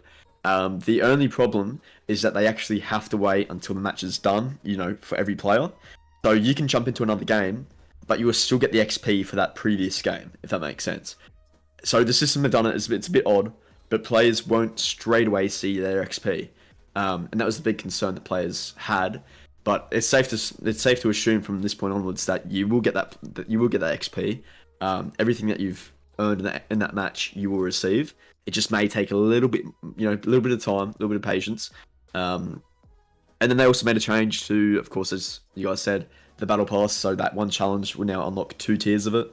And then they also said that they're going to most likely revert the campaign changes and multiplayer changes. The Pelican glitch, the tank gun glitch. Or maybe not that one. Sorry. Yeah, Pelican they didn't glitch. say they were going to revert them. They said that they're going to be reviewing their options. Yeah, I'll tell you, I think they will, because I just think there's too much backlash right now. If they keep it, it'll be the dumbest decision. I'll be honest, dumbest decision they can do. So, I did point out to everyone last Hang on, week. sorry to that if you interrupt. wanna- Sorry to interrupt, Pete. I hate to, mate. but Smack the Panda in the chat. If you want to ask a question, mate, there is no super chat, but you just type question in and it will highlight it. But I did catch a chat. He said he wanted to say that the update didn't work and he is still not progressing in challenges. Smack that, Panda. Try this. Right. Go to your Xbox. Bang open your Xbox. Go to manage the game. In to manage the game, go and remove your save. Yep. Go and remove your save progress from the console. Be careful not to remove it completely. Gives you 2 options: to remove it from the cloud and to remove it from the console. Remove it from the console. Restart your game. Make sure your game's not in quick resume. Restart your game. It'll sync again, and that may fix the problem. If that doesn't work, uninstall the game, reinstall the game, and then try that, because that sometimes is a bit of an issue with an Xbox blanket thing. It's not really. It probably won't just be Halo Infinite. With some updates, it does do that. Sorry to interrupt, Pete. You do need to make sure that the game needs to finish in the background, so the progress won't come straight through. You actually so if you die really early, the game could still be going on in the background, and that's why your challenges won't be updating. You actually have to wait for that game that you were playing to completely finish. So and then. Yeah, and then your challenge points or progression should then come through. I found it very, very so weird. Hopefully that does help. I found it a very weird thing, and I think this points to the fact that they've got some real engine issues still. And I think we've talked about this at length, but we haven't while Footed Ghost has been here. And we talked about contractors, and Microsoft has a policy where if they're using contractors to do a job, to develop or whatever it is, they only have 10 months before they must be let go and new contractors brought on. I don't know why that policy is like it is, but that is what happened. Almost confirmed. It is rumored, but it's pretty much confirmed, I think, at this point, that they did have a lot of contractors working on the engine in the background. There's a lot of duct tape and things stuck together. And when the actual crew itself, 343, jumped into the engine and started changing things started to fall apart. And I think that was a lot of the issues behind it. Ghost, do you have anything to add about the engine? Because there was a fair bit about that back in the day. Yeah, I think you hit the nail on the head there. Like there were just, it's like it felt like there was a skeleton crew at 343 when the game launched. They went on a holiday break, and that was understandable. But the problem was there was that BTB issue that lasted almost 3 months after launch, basically preventing the majority of people to get into big tier battle matches. And for Halo Infinite, that was huge because BTB was like the biggest thing going for the game, and not having that working was terrible. And from my point of view, even when we got to like February, March, it was so clear to see that 343 was struggling with their own engine because, we look at the mid-season update. I was expecting like a map or two. Actually, no, I was expecting what we got in Season 2 for a mid-season update in Season 1.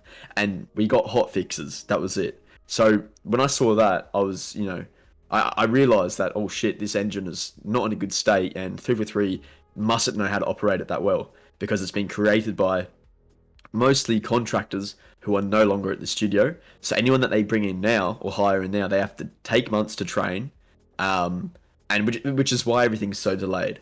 And unless I think 343 have been changing it now, so that they're hiring full-time engineers for it. I think software engineers. I think yeah, finally. Yeah, they have put finally. 343 staff on the engine exclusively. Yeah.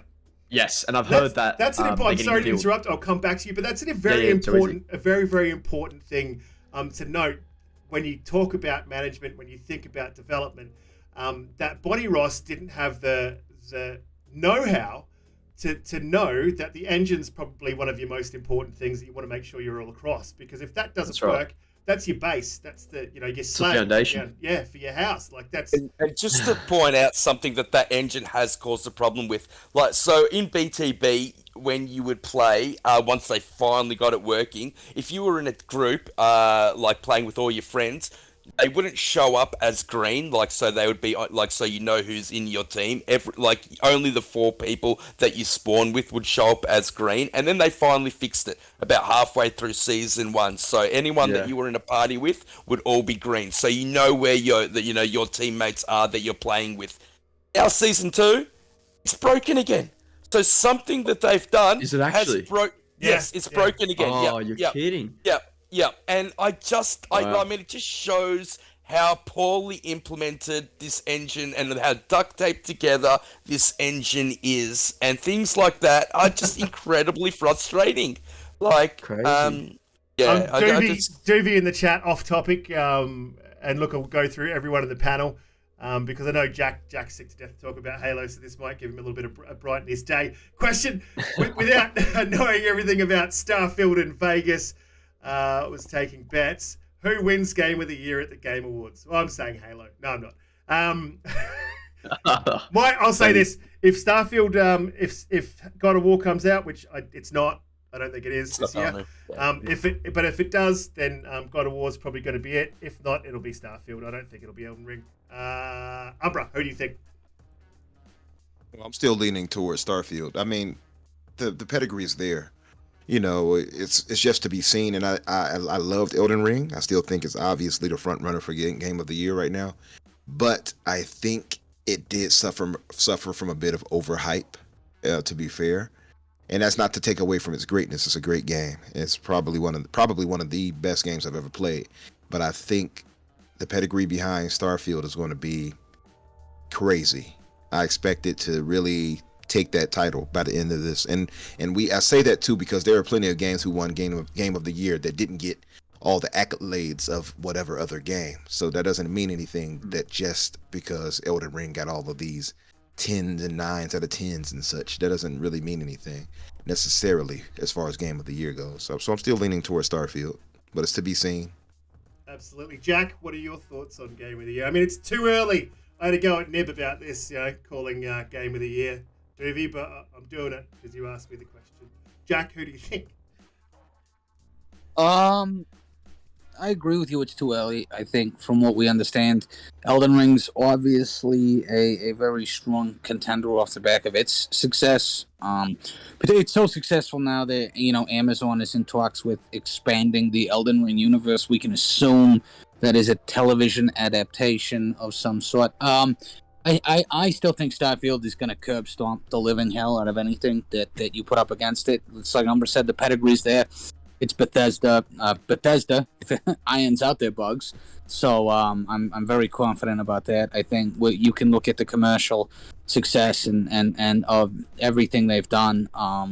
Particularly in the Elder Scrolls franchise, and Fallout as well. They know RPGs. They know what they're doing. Bethesda it's synonymous with role-playing game. And Starfield, when you appreciate the gravity, the magnitude of it, as a 25-year-long sort of passion project and endeavor, I have the utmost confidence in Starfield. Maybe it's a little misplaced, but I think that if God of War released, I'm so confident in Starfield, if God of War released off the bat with free LC, which is free LC is never going to happen, one, because it's PlayStation, but even if it did, I would still be very confident in Starfield. So tangentially, I'm going to go with Starfield.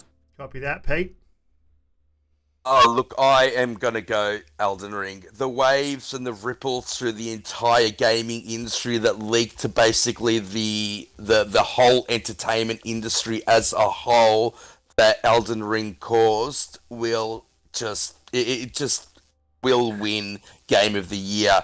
Starfield releases on the 11th of November. If everything goes well, the Game of the Awards comes out about early December.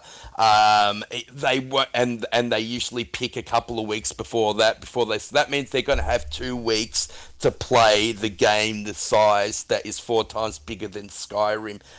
It's just not going to be enough time to go through that entire game. Bethesda games usually release with a couple of bugs as well. It'll take them a while to iron out everything. I just can't see how you can get a full picture of what Starfield is going to be in such a short period of time. So I am going to go Elden Ring. Copy that, and I'll go to Footy Ghost, but before I do, Boomsticks wanted to let you know that the next cutscene containing Eratus and the simulation just launched. So pretty exciting. I'll be checking that out after the show. All right. Ghost, who do you think's going to win Game of the Year? I'm thinking Starfield. Yeah. That's what I think. I mean, from what I've seen from Elden Ring, it's insane, and I'm yet to experience the full, full game really. But the brief few hours I've played, I've really enjoyed. And I think there's a lot there for players to love, and it very easily could win Game of the Year too. It just depends on the execution of Starfield. So, yeah, we'll see. Really, I'm both of them. If both of them get it, that's going to be good for us either way. Yeah, absolutely, completely agree. We'll jump back on to. Yeah, I agree. The execution of Starfield will determine whether or not it wins. Exactly that. We'll jump back onto Halo. There's still a few more topics to cover there. We did talk about will it be at the showcase, I believe. Look, briefly. I guess briefly, let's talk about will it be at the showcase. So Certain Affinity is obviously making a new mode for it. Look, I think everyone at this point certainly expects Halo to make some sort of appearance. Do we expect Certain Affinity to make an appearance with the new mode? I hope so. I think they will show something. Like I said before, I think Xbox like to drop hints, and they definitely dropped a big hint by saying that Certain Affinity are working on a new mode. It's strange to me that they released Last Man Standing after saying that they're not going to be tracing trends, while they were also making a supposed Battle Royale mode. I think that they both play to the same kind of crowd. But I think Certain Affinity have proven themselves time and time again. There's a lot of ex-Bungie developers that are working there, and that's what I really like about them. They have a long-term love and knowledge of Halo, and that's why I'm really confident in this team can create something really, really special. Something that is similar to the Battle Royale modes we have at the moment, different enough and in the Halo universe that it can really, really excel. And the more eyeballs and the more people that get into Halo, the more people will see how much of a great game it is. I'll never deny that the bones are there. The movement system in Halo it's the best in all first-person shooter games. I absolutely love it. I love that if someone shoots you first, you can still win that contest, and that's very different if in games like Call of Duty, where you know, basically if you get shot first, you're dead. That's what I love about it. Yeah, absolutely. Twitch. It's not really a Twitch shooter, is it? It really is a classic arena shooter. But Ghost, do you think that we'll see certain affinity? I mean, actually, I'll throw in here as well. The showcase has actually now been pretty much confirmed to be nearly 3 hours long. So I think that's good news then. Yeah. So I think seeing Halo in there is almost a certainty at this point. What do you think? I think so as well. I think even if it's a small teaser or a reveal or a playthrough of the match, honestly, that would be really cool though if they showed like a 10-minute sneak peek of the of the brand new Certain Affinity mode coming in season 3. Like that would be so cool. They need to show something though to get us hyped, because I just looked on Twitter like 5 minutes ago, and the amount of negativity I'm seeing about this game, it's honestly, it's heartbreaking. So 343 and Microsoft need to put out whatever they can to hype us up again, because they need to. Like this, I seriously am worried about what's going to happen going forward, and until we get some concrete good shit coming, it's not going to be looking that good, if I'm honest. I think the game's still going to be great for the next few months, but once we get into August, you're going to really start feeling like, fuck, there's not much to do here. So I'm hoping we see a teaser at least for that. Oh, I'd love it if they just surprise shadow drop that into the game. I am 110%. There is going to be a shadow drop at the showcase, but what it is, I do not know. Look, we have to go to Umbra and let Umbra go. Thank you for coming along. You've got something super exciting planned for after the show, and Umbra had to get out early today. So Umbra, thank you for coming along. Let people know where they can find you, what you're up to, and yeah. Well, you guys know you can find me on Twitter, of course, under Umbra Infinite or Infinite Umbra. And I have a giveaway going.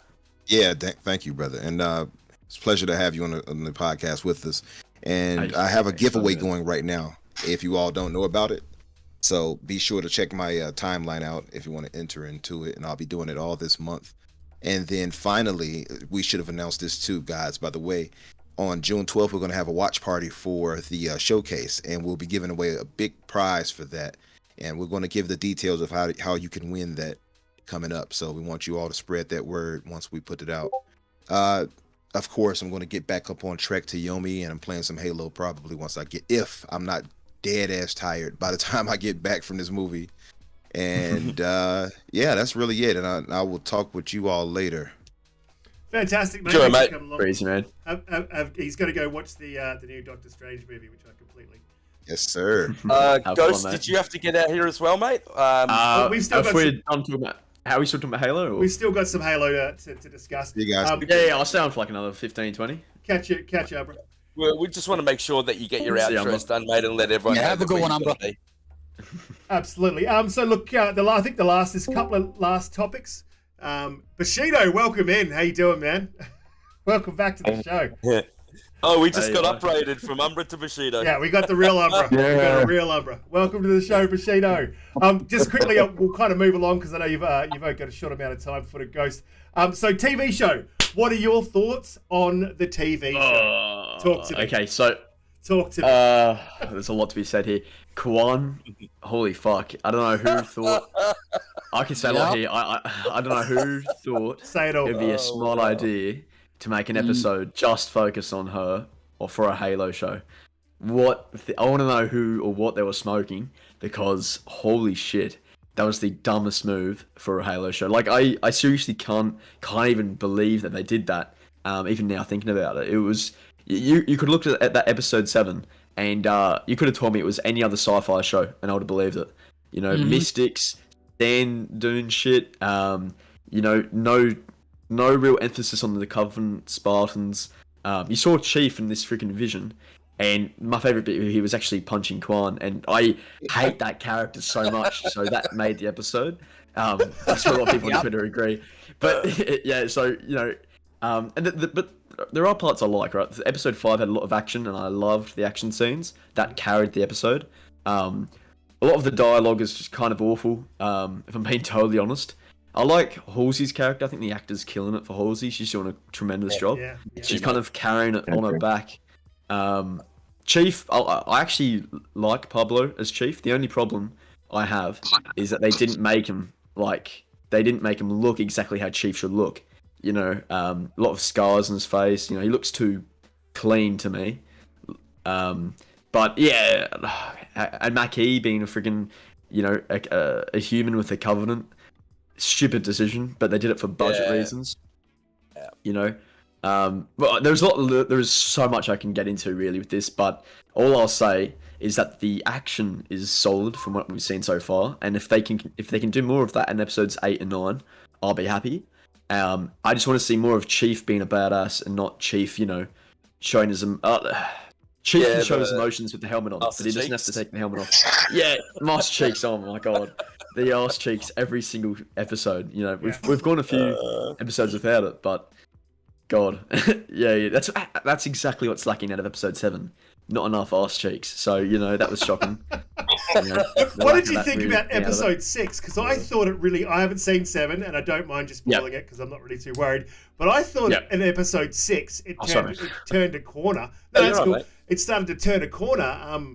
But obviously they brought Kwan back in and the best thing about episode 6, she wasn't there. So I was like, yes, agreed. We're turning a corner. 5 and 6 were really good. The fighting in 5 was excellent, and the storyline and how it went in more in depth with Halsey was great in 6. I haven't seen 7 also, but I think they were headed in the right direction. That really disappoints me to hear that they're going back to the Kwan thing, because I cannot stand her character. I agree. I don't know why. Who made that decision? It's a terrible decision.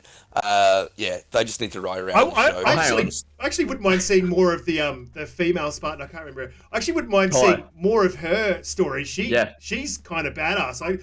She's got the emotion, but she's also you know, like a badass Spartan. Then. Yeah. Yes. Reminds me of Linda. You know, from the. Yes. Yep. So Bushido, what are you thinking about the show? Have you been watching it, or what's your thoughts there?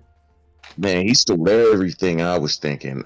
I can't stand Kwan. It's not the actress. No, yeah. It is the absolute writing for the character that is driving me bananas. First of all, Chief leaves her. I keep forgetting the guy's name, Bokeem Woodbine's character's name. But what's his name again? His name is Saren. Yeah. Saren, that's it. So he leaves him with Saren. And he says, Saren, you know, promise me you'll pray. He said, yes, I give my word. She talks him into taking her back to her planet with delusions of grandeur, of a pot of gold at the end of the rainbow, and he fell for it? No, seriously, let's unpack that for a second. Carlos like she's 16, 17 at the oldest, and I still think 16, 15 or 16. But she was able to trick an experienced mercenary into taking her back to her planet. Yeah. That right there befuddled me. And then the character's decision and her thinking annoyed me so much. She's crying to the mother, to Soren's wife, about wanting to go back and fight. I was like, what can you do? I was like, you're not a Spartan. You have no special abilities. You haven't been fighting anything yet, but you have to go back. Yeah. And then this episode wasn't too bad because the writing wasn't too bad, but it still was annoying to me because you brought her back in it. Yeah, it was a better scenario, and she didn't annoy me as much. But it still was annoying because, like, to me, it's a character that's not necessary. Yeah, this would have fall together like dominoes, because I don't see it. No, I don't see it either. And yeah, I agree. She is just an annoying character. I think they've thrown her in there for, I hate to say it, it feels a little bit like diversity and inclusion. It sounds like tokenism. They're putting a bit of tokenism. Yeah. And listen, I don't think they needed diversity fits. Yeah. If diversity fits, but if you don't just squeeze it in there, like, you know what? I got like a hair of an inch in here. Let me slide this in here, and then the character in itself does no justice to the quote-unquote diversity you want to add to the show. That doesn't do any good for anybody. To me, the Halo universe has always been diverse. Mm-hmm. It's always, Sergeant Johnson. You've got Well, I was going to say there as well. Like, Captain Keys, you got Captain Keys, yeah. you got the sergeant Johnson. Yeah, Johnson. And also too, you even have it where you have the Keys and his oh my God, what's the doctor's name again? Halsey. Halsey. Yeah. Listen, you got a lot of diversity going on with every character, and then you have like I said, the sergeant and his wife having a daughter. She's really cute. To me, you don't have to squeeze diversity. You got a redhead, really cute Spartan with the freckles. Yeah, to me, you have plenty of it. And to squeeze this character in that has no business in the story base drives me bananas. Yeah, I don't know how they're going to link this. I can't see it coming together. But look, we need to let Footed Ghost go. It's been absolutely amazing to have you on the show. You've got some fantastic takes. You've got some fantastic videos. You've got fantastic content on anything to do with Halo, and that's the place to go if you want to find out. I'll get to your question in a minute. Smack that, Panda. You want to find anything to do with Halo? You want to know about what's coming, what's likely, what's good, what's bad. Footed Ghost knows. Head to his channel. I'm linking it in the chat right now. Hey, thank you, man. Appreciate that. It means a lot. Thank you guys for having me on. It's been an awesome time. Thanks for coming through, mate. Hope I can come back on here again one time down the future, down the track, if you want me on. If I haven't, bored you guys. You're always welcome, bro. Yeah, you're always welcome. Hey, thanks, fellas, and I'll catch you later then. Fantastic. Thanks for No. Tell everyone where they can listen find to you, you when mate. you're on, Let man. them know about Oh yeah. Yeah, really So you can find me on. Yeah, sorry guys. As you can tell, I'm not very good at these things, but so you can find me on YouTube. Basically, as the guys said, all my Halo Infinite videos or videos on Halo. I talk about pretty much everything you can think about, as well as the latest news. And also, I'm on Twitter. Find me on there. I've got some hot takes on there. Channel going here. Look at this Hey, man. Find him at Footed Ghost. So if you type in Footed I'm Ghost, down, basically across Hey, all thanks, things, so across Twitter, across YouTube, that's how you'll find this channel. There's no filler in his videos. They're direct, they're succinct, they're straight to the point, and they're excellent. Hey, you guys are, you're holding me up too much. I appreciate you guys. Thank you so much. Too easy. Fantastic. Thanks for coming through. I've linked that Twitter and your YouTube in the description, guys. Awesome. Absolutely fantastic. Thanks, guys. Thanks for coming through. Have a See you good next one. time. See you, mate. Thanks, mate. Hey, we got to play Halo together. See you, mate. We definitely will. He just gave us a love heart and something. Hey, Bushido, have you got a TV on in the background there? Getting a bit of feedback. Oh, I'm sorry. Is it up too loud? I'm sorry. I'm not even watching it either to top it off. All right, fantastic. We've got some other topics that aren't Halo related, so Jack is going to be absolutely stoked because I know that you're a little bit sick to death of the old Halo conversation. I'm not sick to death. I think it's my issue is this. I'm going to be real honest, and I think this is my biggest point. If this had been Call of Duty, would we defend it? If this had been a third-party game, would we have defended this many failures? I wonder. I think Halo, us being obviously big, great Xbox fans, I think, would we have defended any other game that I'll tell you why. I'll tell you yes. And I'll tell you why. Because the bones, and you mentioned it before, because the bones of the game are fun as fuck. You go look at my the hours that I've put into this game. That's why I defend its potential. I never defend 343. But I still say it has the potential. It's been mishandled. You're right. All the things you're saying, absolutely, it's been completely mishandled. What we've been asking for, we're not getting. Hot fixes coming through that we didn't ask for that make the game less than it was. So yeah, it's completely mishandled. But I just still hold hope, and it's a little bit disappointing this season because Joe Staten was there. He's leading this ship, and so there's still a few disappointing things. And I think mostly the only ones that I'm worried about, because what they released insofar as maps and content wasn't enough, but it was good. Mostly for the most part. Last Spartan Stand it really isn't my favorite. But I mean, look, there's definitely some good about it. But the hot fixes, the things that they changed without being asked to change, and especially things that affect the Pro League, I think is a little bit worrisome that was fixed. And I hope that Joe, that was an oversight for him and it wasn't a planned thing. But we will see. So that's why I defend it. It's not because it's Xbox. If something's bad, I will say it's bad. I think we're all the same. But we'll move on.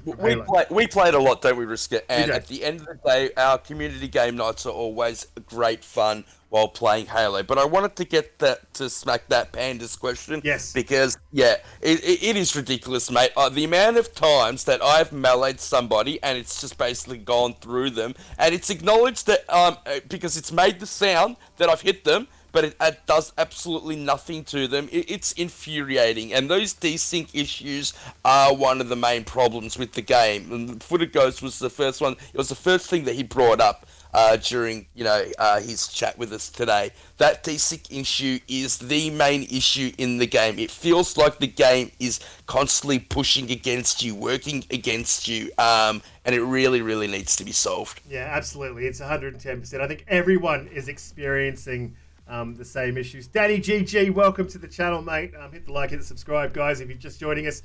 Footed Ghost just stepped out because we are moving on from Halo now. But you can go back and watch the show from the very beginning. It's been absolutely amazing. Footed Ghost was an amazing guest, and I'm just stoked that he came on the show. And thanks to Pete for reaching out to Footed Ghost and bringing him in. So we'll move on to the Xbox showcase. There's been some interesting news, actually. I mean, we were talking about it earlier. Basically, every studio is apparently bringing something to the table. Now, that was a little bit confusing because the show was slated to be 90 minutes long. There was actually something released that said 90 minutes. Aaron Greenberg reached out to the Twitter community and told them that it was not 90 minutes. And then later in the week, we got a link or a photo of someone being invited to the showcase with the time on it. And the time actually comes up at about 3 hours. So it really gives credence to the fact that actually there may be something from every studio, which is pretty exciting. Bushido, did you get a chance to catch this?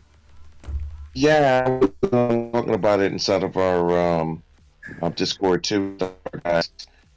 I'm hyped to hear that. I'm usually not really try to keep it reserved, but when I heard that, because I want to see what NXI's working on, I want to see what Compulsion's working on, something, and I don't care if I get a trailer. I just want to know what you're working on so that I move to in the future. We have so many games coming within the next 2 years in it that even if we got a trailer for a game that's not going to be ready for 3-4 years, it wouldn't hurt nothing. And so I would really love to see, and listen, like you said, we've even heard that they have some studios turned in multiple things, and I would absolutely love to see each and every one of them. A 3-hour show is going to be absolutely amazing if it happens. Jack? Oh, yeah. You won't hear me complain. Yeah, definitely. Yeah. Jack, are you ultra excited about this? It really did pick up my spirits in the week after the Season 2 drop. What did you think about the news that it may end up being 3 hours? A 3-hour show. Yeah, I think in our group chat, I think about a week ago, I think I dropped something when it was rumored that, something was demanded from every studio. And I think today or last night, sometime thereabouts, because I understand there's a bit of a time difference, between our continents and hemispheres. I think I dropped a link saying that, it was a 3-hour roughly the time that they booked. I'm very intrigued. I'm honestly, I don't think I've been this excited for a showcase probably ever. I think especially when you look at Microsoft, you look at Xbox, and you look at the sheer amount of studios they have. I mean, it dwarfs the competition. There's just so much developmental talent and muscle, and so many IPs now fall under that umbrella, from Bethesda to what we're going to get from, eventually we're going to get from, Activision Blizzard. I think this is a perfect opportunity. I think Game Pass has over time just gotten better and better. I think this is a great opportunity to show the games, to really make, Game Pass's first real triumphant debut. I think it's going to be amazing. And like, Bushido was saying, these titles, we don't know, like, what Compulsion is working on, what In Exile is working on. We're even now we can now talk about things like that we wouldn't have to, like, we wouldn't have talked about Project Mara, 2 days ago, maybe potentially we wouldn't have talked about that. So it's very interesting. I mean, will we get something from Elder Scrolls 6? That is now, I mean, it would probably only be a trailer of some sort, or Well, Hammer. that dropped just before the show. That they actually are talking about Elder Scrolls 6 being shown, and saying that it's a lot further along than anyone actually expected. So. Would we have remotely believed this 2 days ago, a day ago? No, and I think no. The showcase. It is this. Xbox's motto has been for a while: power your dreams. I think this is going to be an absolute triumph, not just for gamers, but for the brand, for Game Pass, for the overall vision. Phil Spencer and Sarah Bond and their team have been pushing forth for 2 years. We're going to see so much of what we've really just kind of fantasized about come to fruition. I think it's going to be amazing. I think that it's very difficult to find words for it, but I've not been this excited. I don't think I was this excited when they were announcing the Series X or the PS5. I think that was just kind of I think this is the most excited I've ever been about anything to sort of come out of the gaming verse. So, yeah, Jack, I said last week, mate, that Elder Scrolls was shown 2019 E3. It was shown 2018. So I think you're right, mate. Yeah, I think this game is a lot further along than people think. If we, and here's the thing: imagine this, believe it or not, for all the awesome stuff, right?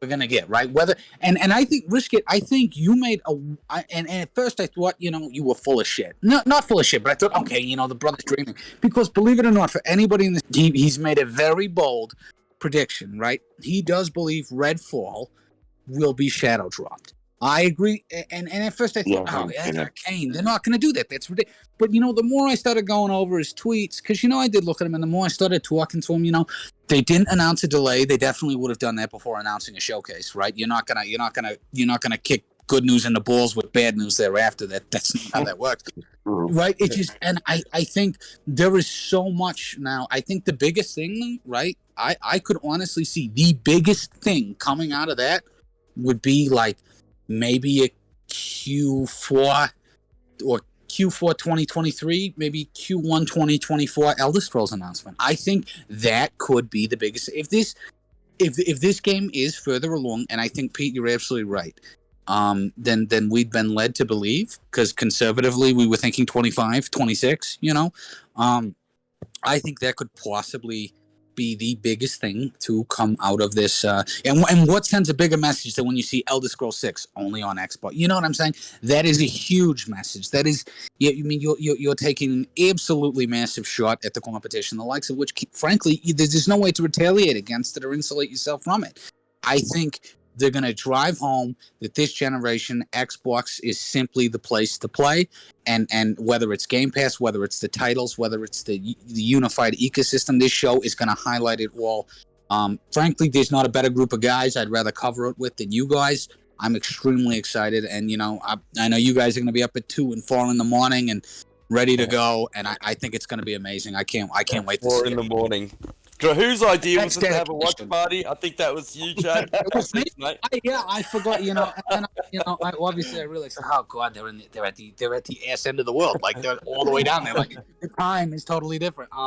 But no, it's gonna be great. I think there's just, and and I don't mean to drone on, but my excitement for this is so palpable. I mean, all these studios, there's not enough. We could devote an entire show to speculation alone. And I think as we get closer, we'll probably end up doing that. I think Deep Cutie made a good point in the chat as well. She said 90 minutes is too short, 3 hours is much better. And that's because, Bethesda used to do an hour and a half or an hour on their own, and Xbox used to do an hour and a half on their own. Right. And now they've got, heaps more studios than they had back then. So, yeah, I mean... This is about Activision Blizzard, too. Yeah, that's true. Yeah. Right. And it's just, there's so much. There's things we thought could not possibly be on the table. We are talking about the Elder Scrolls 6 right now. We're like, we're going to see it. I would say, we're almost, if I were to guess, would I say, John, if you were to say yes or no, do you think you see something from the Elder Scrolls 6? I say almost absolutely. Yeah, I think so, too. I said last week no, just because I think Bethesda want to focus completely on Starfield, and I'm going to stick by that. But I don't think they're going to separate. I think that this will be all Starfield. Not even the trailer. I hope I'm wrong. Not even the trailer at the end or anything. Yeah, Fair. no, because they won't. Because they already showed that little snippet about Hammerfall. I don't know, like, but I said before that Microsoft liked to drop a little bit of a hint before they show something, and I was saying that about Certain Affinity and the Halo Battle Royale. So that little hint that just came out recently, Yep. if I go by my own logic, points to them actually showing something. I think a release date is within the realm of possibility, or a window. I could see us. I could see them saying I can see window. I could see them saying holiday 2023. Three, I- yeah. Oh, that's a I big could- goal, bro. Exactly. I know that's a super bold. That's a ballsy prediction. I fully understand, but I'm at the point now where I could see it. And I think the fact that we can even talk about it, I think just points to how much optimism is surrounding this event. I mean, it's going to be killer. Yeah, absolutely. I hope man. you're right, mate. Bashir, I mean, Elder Scrolls is one of the biggest IPs in gaming. Yeah, bring it on. oh man, it's been going Agreed. for 20 years, 20 plus years. Some of the games have lasted for 10 years, still going. 20 years, sorry, even still going. I've bought Skyrim 4 times, Risk it. Yeah. Now that might be because I'm an idiot, but I bought it 4 times. Bushido, do you think we're going to be seeing this or what? I think it's a chance. One thing I will say too, to add to the whole keeping this in proper context, if the show was at 4:00 in the morning in my time zone, I usually don't do this with these shows. If it's up early and I'm like, man, I'm getting up there, I'll watch the replay later. No, I have to see this one live. Oh yeah. I literally would have to, even if it is 4 in the morning. I applaud you two gentlemen for your dedication. You're doing the right thing. Thank you for your service and all that other stuff. Yeah, I'm really stoked for this one, and I think there is a chance.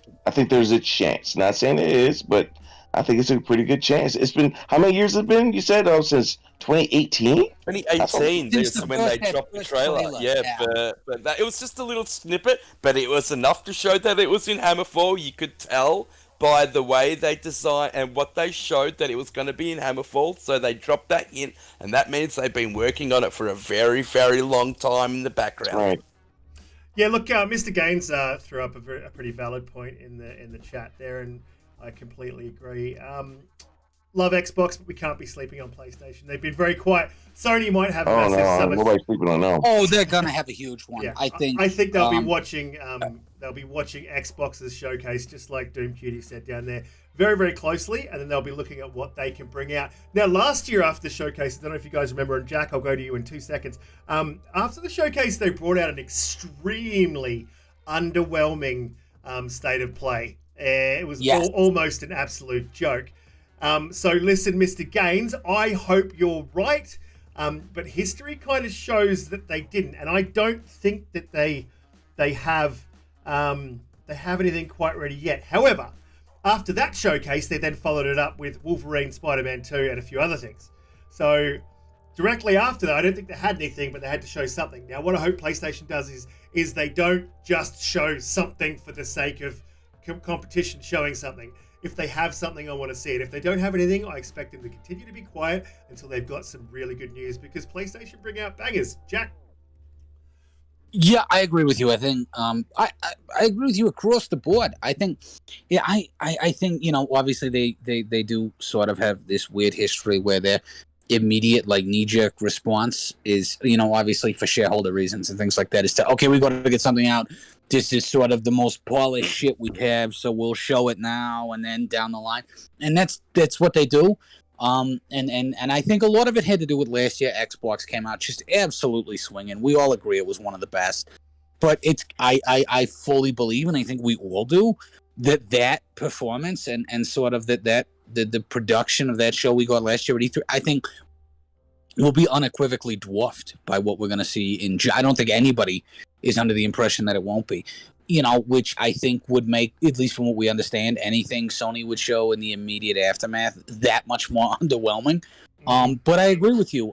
Sony typically will do sort of bigger shows in September, as opposed to Microsoft. Would typically do it in June or July. typically June. So you'll get something out of them. They're working on a lot. The problem, though, is risk it. You're right. If you go on Google right now and you look up any first-party PlayStation game with a release date, you're going to come up with precisely jack shit. There's not a single game with a release date. You can't even, God of War is still nebulously floating in the ether, whether it's this calendar year or not, So it's... Yeah, we've got to talk about that later in the show, that actually God of War. Smack That Panda, thanks for coming through, man. We really appreciate you supporting the show.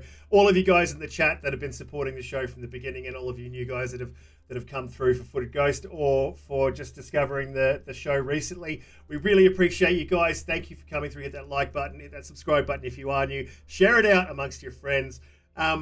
Look, I completely agree with you, Jack, that this Xbox showcase will, if it's 3 hours long, absolutely dwarf everything. And I don't expect to see any kind of ID at Xbox indie games either. I think this is all going to be AAA bangers that are going to be crazy. And I hope they do show indie games, mate. I like indie games thrown in there. Like Inside, Limbo, games of that caliber, cannot be neglected. They are fantastic games. Yeah. Games like Ori. Look, I wouldn't mind seeing that type of an indie game, but I really don't think they will, Pete. I think they've done their ID at Xbox. And they'll move straight to the AAA bangers. Bushido, do you think we'll see any indies? No, I don't think so this time. I think, like you said, it'll be the little inside thing for Xbox. And one thing I will say that Peter's, I agree with him on is the indies have been really good this generation.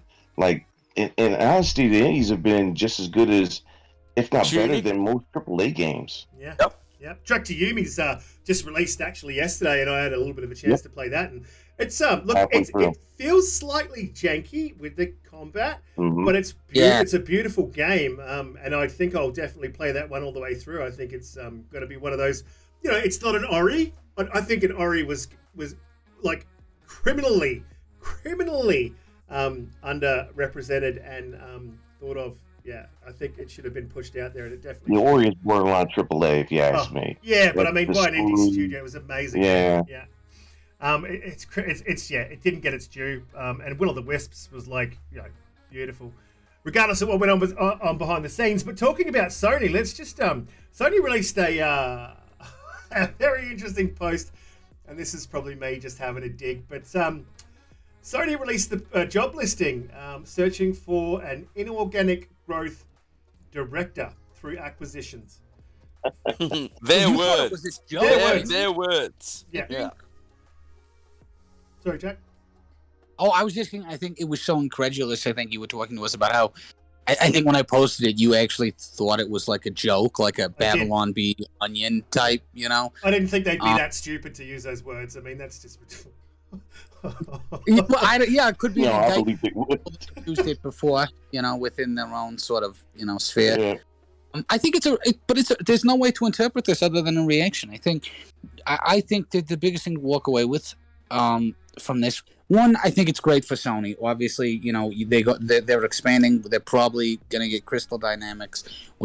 Any acquisition that stays out of something like Square Enix. Sorry, mate. Square Enix, yeah. Anything that stays out of something like Amazon or 10 cents hands, we'll celebrate, whoever gets it. But I think people are not appreciating the gravity of the situation. PS Premium, this sort of, that is a reaction to Game Pass. Inorganic, that is a reaction to Microsoft. It really does seem like Xbox so far is calling the shots this generation. Sony's just sort of reacting off the back foot. They're getting caught a little off guard. They've got to play by new rules. They're not in control of the situation, which is, and sort of the market rate, which they're accustomed to being. They held the throne for so long. Arguably they still do, but there is a definite change in tone.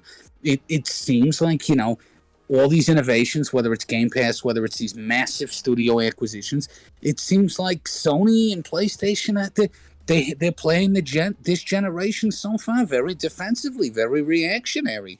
They don't really have the initiative this generation they did last generation. Let's highlight the inorganicness. And look, how many times has Jim Ryan been caught with his foot squarely in his mouth? The dude's supposed to be running that company, and then they come out with his exact words: "We like to grow organically." and then they come out with a job posting for inorganic growth. I mean, my God, the guy must honestly. I would be hiding in my bathroom. Like I wouldn't want to say. Can you imagine being his? Can you imagine being his publicist, a PR guy? You just wake up every day. What the fuck? You know, probably crying. Especially in comparison to Phil. Especially in comparison to Phil Spencer. It's stark the differences between those two men. I mean, Phil made a couple of mistakes coming in early in 2014, where he did say a couple of things that didn't, and they later backtracked on, didn't come to fruition. That was, I think, him being new to the role. He's since been extremely solid. If he says it, I think you can definitely believe that it's going to be happening.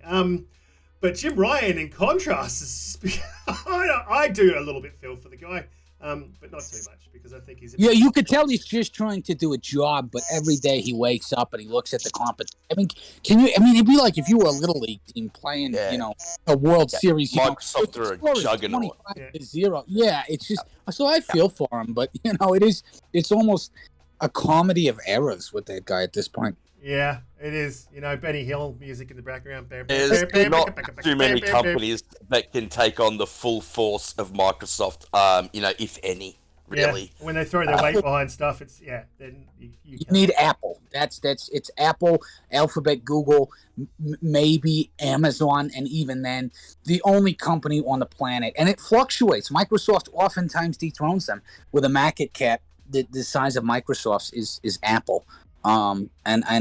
Everybody knows I've actually long held the conspiracy theory that Apple will ultimately acquire the entirety of Sony. And I still do harbor that. I genuinely believe that. And I think as this generation goes on, we're seeing that an entertainment company they are struggling to compete with a software company. And we're seeing it across the board, from having to use Azure to licensing out all kinds of other proprietary technology just to sort of fight for market parity. And I do. So I do. That's my hot take. And you guys have known, I've said for probably 3 months, I do believe Apple will buy Sony Interactive Entertainment. They will. They will buy the Play. It will be the Apple PlayStation, whatever they call it. But that's a very interesting take. I do like to see that, but I don't think it'll happen because that kind of competition could only be great. But I mean, what Apple does with the ecosystem, I mean, I'm an Apple guy. This show's being powered by Mac. I use iPhones, but I do not like the way that they keep their ecosystem closed. I would hate that. I hate the way that Apple run their things. I think Sony is good for the industry. I think that they only want good things for the industry. Like, whatever, anyone can say whatever they want about what Microsoft's doing right now. The changes they have made to the industry are good for the consumer. Game Pass is fantastic for the consumer. They are in it for the long haul, but they aren't holding gaming back at all. In fact, they're driving it forward. And yes, Sony have been incredibly reactionary, but their reactions have been quite good, and I suppose that they are trying to work harder for the consumer's dollar. I would be very hesitant if Apple were to buy them. That's not something that I really want. I'm not going back to what we were talking about, Sony and whether or not they're going to have a big show this year. I think they have to. Yeah, I think they have to. Microsoft needed to show what the future held for this generation, because coming into this generation, the talk was all PlayStation. So Xbox had to change that narrative and show what the future held, and boy, did they do an absolutely fantastic job last E3 in showing that. They really put their roadmap forward, and it was so incredibly exciting. And I think this year is going to be the culmination of all those things coming together to show that they've been working on in the background. And Sony can't allow this narrative to continue to go forward. They need to throw a few punches back, and I think they will. So yeah, we always say it. I've said it plenty of times. This is the best time to be a gamer. These guys are really competing hard for our money, and it just means great things, great games, and great times with our friends gaming together. Absolutely. Well said. I don't think it could be said any better than that. The Xbox Showcase this year is going to be absolutely insane, and I cannot wait. I think we're 37 or 36 days out, so get excited, people. Get excited. Look, we're going to move on to our last topic for the day, and there's a question I want to ask the chat after this. I'll put it in a poll. I've already asked one. But our last topic for today is God of War. We've been talking about this, and I've said this ad nauseum. God of War is not coming in 2023, and everything's starting to point to God of War not coming in 2023.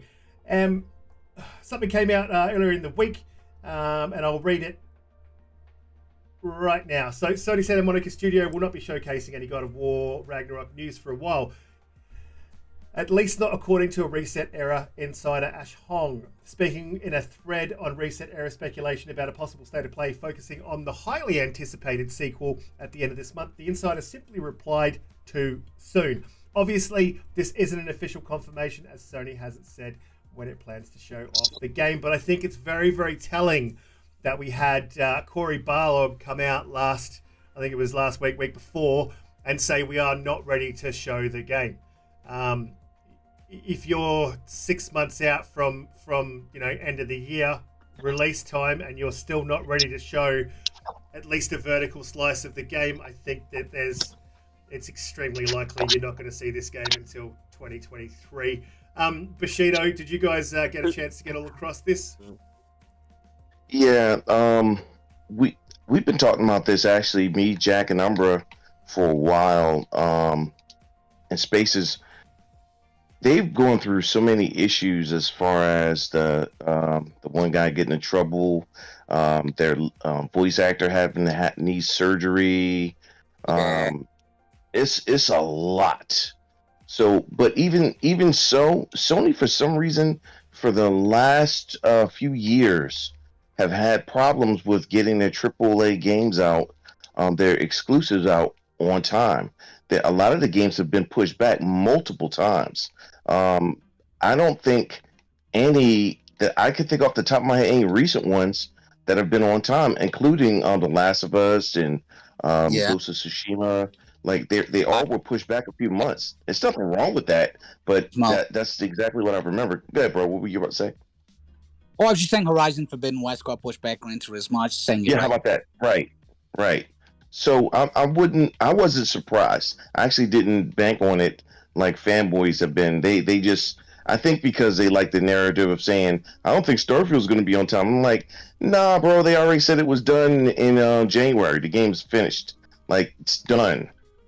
And so I think they wanted to have something. But unfortunately, I hate to say, I don't want the game to be late.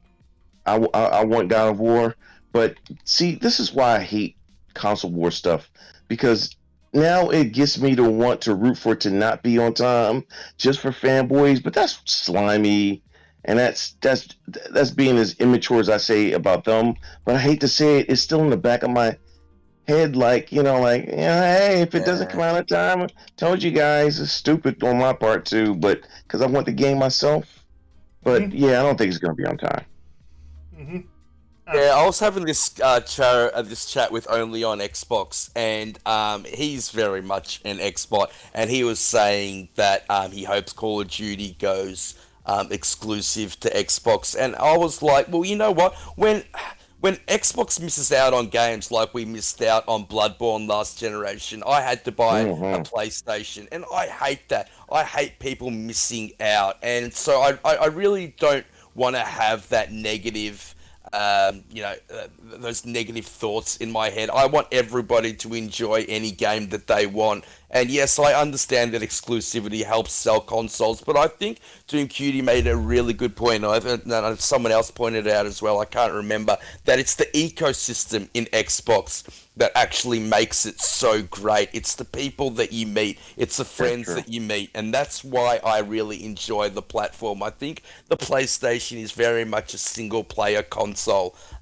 where, the amount of friends I've made on the Xbox because of its, the way that they do things and their co-op centric games that they bring out really, really elevate it for me as a gaming console. So, you know, I don't like that the PlayStation fans get to miss out. And yes, I would love it if God of War came out for them, so they had something. So when we're all really enjoying Starfield, well, let's face it, would have been third party unless, you know, until Xbox bought them. They're going to miss out on that game. So let's hope that they've got something really great to play this holiday season 2, guys. At the end of the day, we're all gamers. Yeah, well, look, I personally want to see God of War come out. I want to play it this year. I'm super keen to play it this year, but I don't think it's happening. I also don't want people to miss out, except for the extremely toxic fanboys. I think they should all have to wait 6 months to play any game. Yeah, right. And also, look, I've added something in the chat there. Think about doing a new segment. I have a lot of fanboys coming at me on Twitter constantly with some really stupid takes, and I thought I might highlight those at least once a week and have a clown of the week. So if you think I should do a clown of the week, hit yes. If you don't want to see clown of the week, hit no. Otherwise, I will set it up for next week, if because I'm sure someone will come at me. If no one does, that's fine. But yeah, look, I want to see God of War come. I don't want people to miss out. I don't want studios to delay games. But if they have to do it to make that game great, that's really the thing that I worry about the most. I don't want God of War to fall flat on its ass. You know, that's not something that I want to see for God of War. It's such a great franchise, and 2018 was my game of the year. So, nearly game of all time. It's really tough to call that one, but it was Palpatine that said about the ecosystem. So yeah, thank you to Palpatine, and thank you for following me on Twitter, mate. Followed you back, brother. So yeah. Actually, Palpatine just followed me, which is I thought you already were, man. A little bit insulted, but I appreciate it. If anyone didn't notice that Palpatine changed his name, I've noticed. If anyone didn't notice, Palpatine changed his name at the start of the show to JediKnightPete. All right, yeah. Was that you, Palpatine? I did not realize that was you. That was him, mate. That is funny. Yeah, that was awesome. Look, that kind of brings us sort of to the end of our show. Does anyone add anything else to maybe the showcase, PlayStation showcase, or Sony, what we've been talking about before this 2K footage comes up? Because I am absolutely shockingly terrible at this game. I don't want anyone to see it. Shockingly, I think it's been a great show. The chat's been on fire today. But quickly, anyone got a question that they want to ask the panel before we get to close? Footed Ghost, yeah, look, Bully Maguire, you missed Footed Ghost. He was here at the start of the show. You can head back to the start of the show and watch through. He had some really amazing takes. And if you do enjoy it, look, hit that subscribe button, hit that like button. We get new guests in every week that have some amazing takes. So, yeah, you don't want to miss a show. I agree with that, Panda. Yeah, and Red Dead Panda's just got herself blocked and deleted, so she will not be able to attend the show anymore. Look, I want to thank the panel for coming along, but first of all, our impromptu guest, Mr. Pacino, for stepping in at such short notice. Mate, thank you very much for coming and giving us your takes, and just let people know where they can find you, what you're up to, what you're playing, and how your week's going to be looking. Well, I appreciate being called up, Coach. I have been playing, of course, Trek to Yomi, and I've been playing a lot of Outriders. I'm trying to get ready for the new expansion, so you can find me on YouTube at Bushido N7. I'm just gonna be putting up videos of gameplay as of for now, and then I'll work something down the line, I guess. You can find me on YouTube, same thing, Mr. Bushido, space N7, and on my podcast, which is a few hours before your podcast, thank goodness, because I was getting mad missing some time in the podcast of watching you guys, and then have to miss like a half an hour before then. But our podcast is on at 6:30 Eastern Standard Time, and it is the Doomsayers or Doomslayers Den, and it's on the Doomsayers channel. Yeah, get over there and check that out. It's a pretty good podcast. I try to get to it. Fantastic podcast. Yeah, thank you for moving it away from ours, mate. Yeah, I try to get to it every morning before the show. That's if I wake up early enough, my alarm goes off like it did this morning. Look, there was a question in the chat actually before I move on to thanking the panel and doing our outros.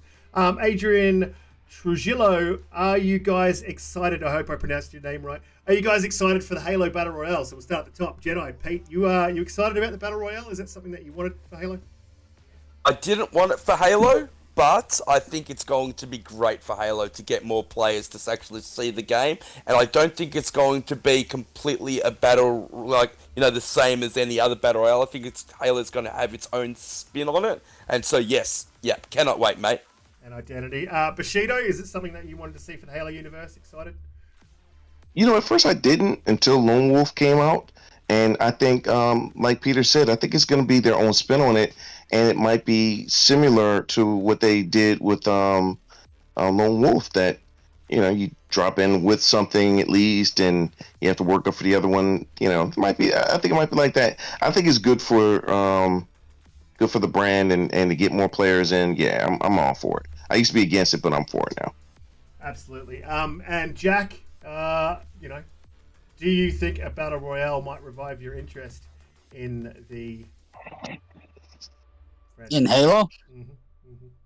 It's not the franchise. No, it's Halo Infinite. No, a Battle Royale will not. Look at everything 343's done. If you get past the sort of Orwellian doublespeak and sort of the prepared statements, my opinion, I know a lot of people disagree with this, but shockingly, enough probably to some of you, I think probably more people would agree. I think everything they've attempted to execute has more or less had this weird backhanded burning shit show effect. I think fundamentally, that's my opinion. Like I'm saying, but it is not to be discounted. It's a popular one. I think Battle Royale, as far as and if you'd asked me yesterday, I'd have said I was stoked for it. But after looking at this game further and pouring through some of the tweets, particularly out of 343 throughout the course of this show, actually, just to sort of see how they react to things. No, my firm opinion is they're gonna fuck it up. And if you want to play a Battle Royale, you play Fortnite or Warzone. That's my opinion. So well, I think that Adrian Trujillo actually responded directly to that. He's saying it's not 343 though. It's Certain Affinity creating the Battle Royale. And, no, I know. Yeah, Exactly. Plenty ex-Bungie developers there. Yeah. I think they're going to do a great job. Absolutely. No. Look, in my personal opinion, Adrian, I dabble in Battle Royales, and often what happens is when they're on PC, a lot of cheaters move into the game, and look, if they get systems in place to stop cheating, I think that Halo Battle Royale could be an amazing thing. If they don't, I'll probably end up doing the same thing. As soon as those cheaters start moving in, I'll be out of there. I can't handle cheaters. That's a good point, Risket. They need to change it so we don't have crossplay in Halo Infinite. Full stop. Full stop. It does. I will go so far publicly right now as to wager both of you individually $20 that at launch it's shit, and then probably for a month or at least somewhere between 30 and 60 days thereafter. Okay, that's subjective. I'll take the bet. That's subjective, though. No, I mean the general reaction. Okay, well, like the zeitgeist. But I will bet you $20. I mean, I don't know how we're gonna say shit, but it will be unpopular and it will be heavily critiqued as probably a very poor attempt at a battle royale vis-a-vis Fortnite, Warzone, PUBG, things like that. I'll take the 20. I'll take the 20 bet. We're betting 20 US, right? US. Yeah, I have 20 US. I mean, but if you want to do 20 Australian, I'll take that too. Like the Monopoly money that you guys have, it's all green and weird. I don't know what's strange. Hey, it used to be.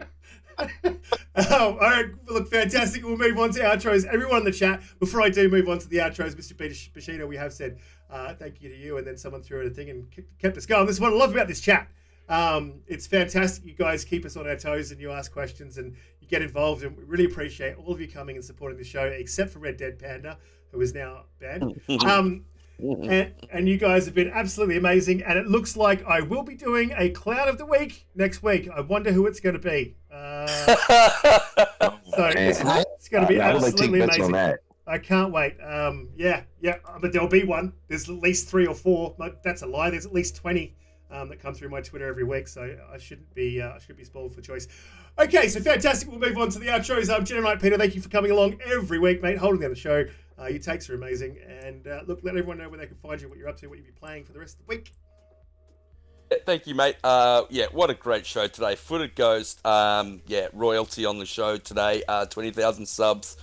Yeah, amazing show. Bushido, thank you so much for coming through. Definitely an upgrade to Umbra. Just don't tell him that I said that. Yeah, he knows Jack it and too. Riska, You know. All right, I'll tell him. yeah, always great. Chatting game. No, I with appreciate you guys having me. I really do. Yeah, thank you, mate. Like, such short notice. You're absolute champion, bro.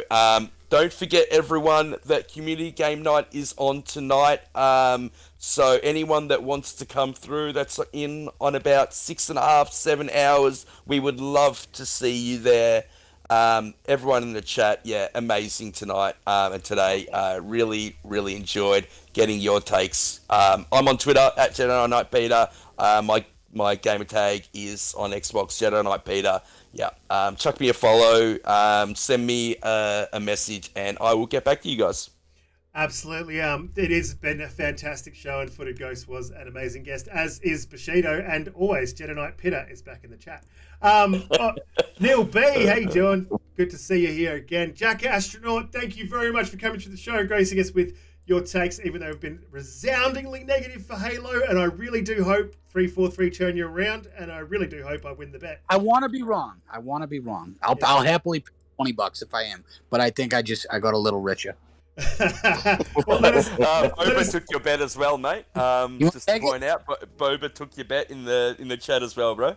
Boba wants to. Ooh. He did. Oh, hang on a minute, Jack. You might make Clown of the Week if you're wrong. That's awesome. I was say that. It was. G'day, Neil. And you know what? I Yeah, will wear you can always that watch it on down. replay, mate. Look, Yeah, save the bit. yeah, Neil, it was a fantastic show. Footed Ghost is Halo royalty, and he had some really good takes on Halo. And he had a bit to say, negative and positive. So yeah, go back to the start of the show and listen to Footed. He's amazing. Jack, thank you for coming along, mate. Gracing us with your takes. Let us know what you'll be up to for the rest of the week, what you'll be playing, and how's it looking for you? I'll be playing a couple of things. Gonna jump back into Cyberpunk. I'm currently working on a couple. I freed up some hard drive space with no Halo, so gonna be shopping around to fill that up. Yeah, no, always great to be here. I apologize, my outlook was not as rosy as perhaps the consensus. It was dark today, Jack. What? It It's was so dark bad. today, bro. Oh God, I feel like this game is so bad. If you go through my tweets that I made during the show, I think that'll be emblematic of my overall opinion on it. But no, especially the chat, guys. Thank you for being here. It means the world to the guys. Anyone that came over from Footed Ghost, what a wonderful guy he was. Just absolute personality. I went through some of his content. Wonderful guy. We really appreciate you guys rolling through. Again, the chat, even the usual suspects. I don't even think C-Steph went off the rails today. That was sort of a surprise. Good to see. Behaved, see, Boba, well done. yeah, and Boba. I actually played this week to see Steph. He is one hell of a gamer. Top Yeah. of the leaderboard every single game in Halo. He is amazing at that He game. is. He's got a lot of. He does very well. Yeah, I'm on Twitter just at the Jack Astronaut. And if you guys want to come through and hear more of my just resoundingly pessimistically horrible opinions on the state of Halo, you can do so there. And yeah, I want to wish everybody the best. We really look forward to seeing you guys. On June, we're going to be doing a little bit of our own showcase with some goodies that we're not going to elaborate on at this moment. But yeah, we'll see you there, and we really hope to engage you guys. So God bless, and I hope everybody has a great night. Yeah, absolutely. We will, again, I'll just follow that up and say we will be doing a watch party. We'll let you guys know at every show. We're doing a watch party for the showcase, and we will have a massive major prize. And thanks to Umbra, Jack, Pete, for all throwing in for that. I'll throw in a little bit. And that is absolutely amazing that the guys are willing to do that for the show.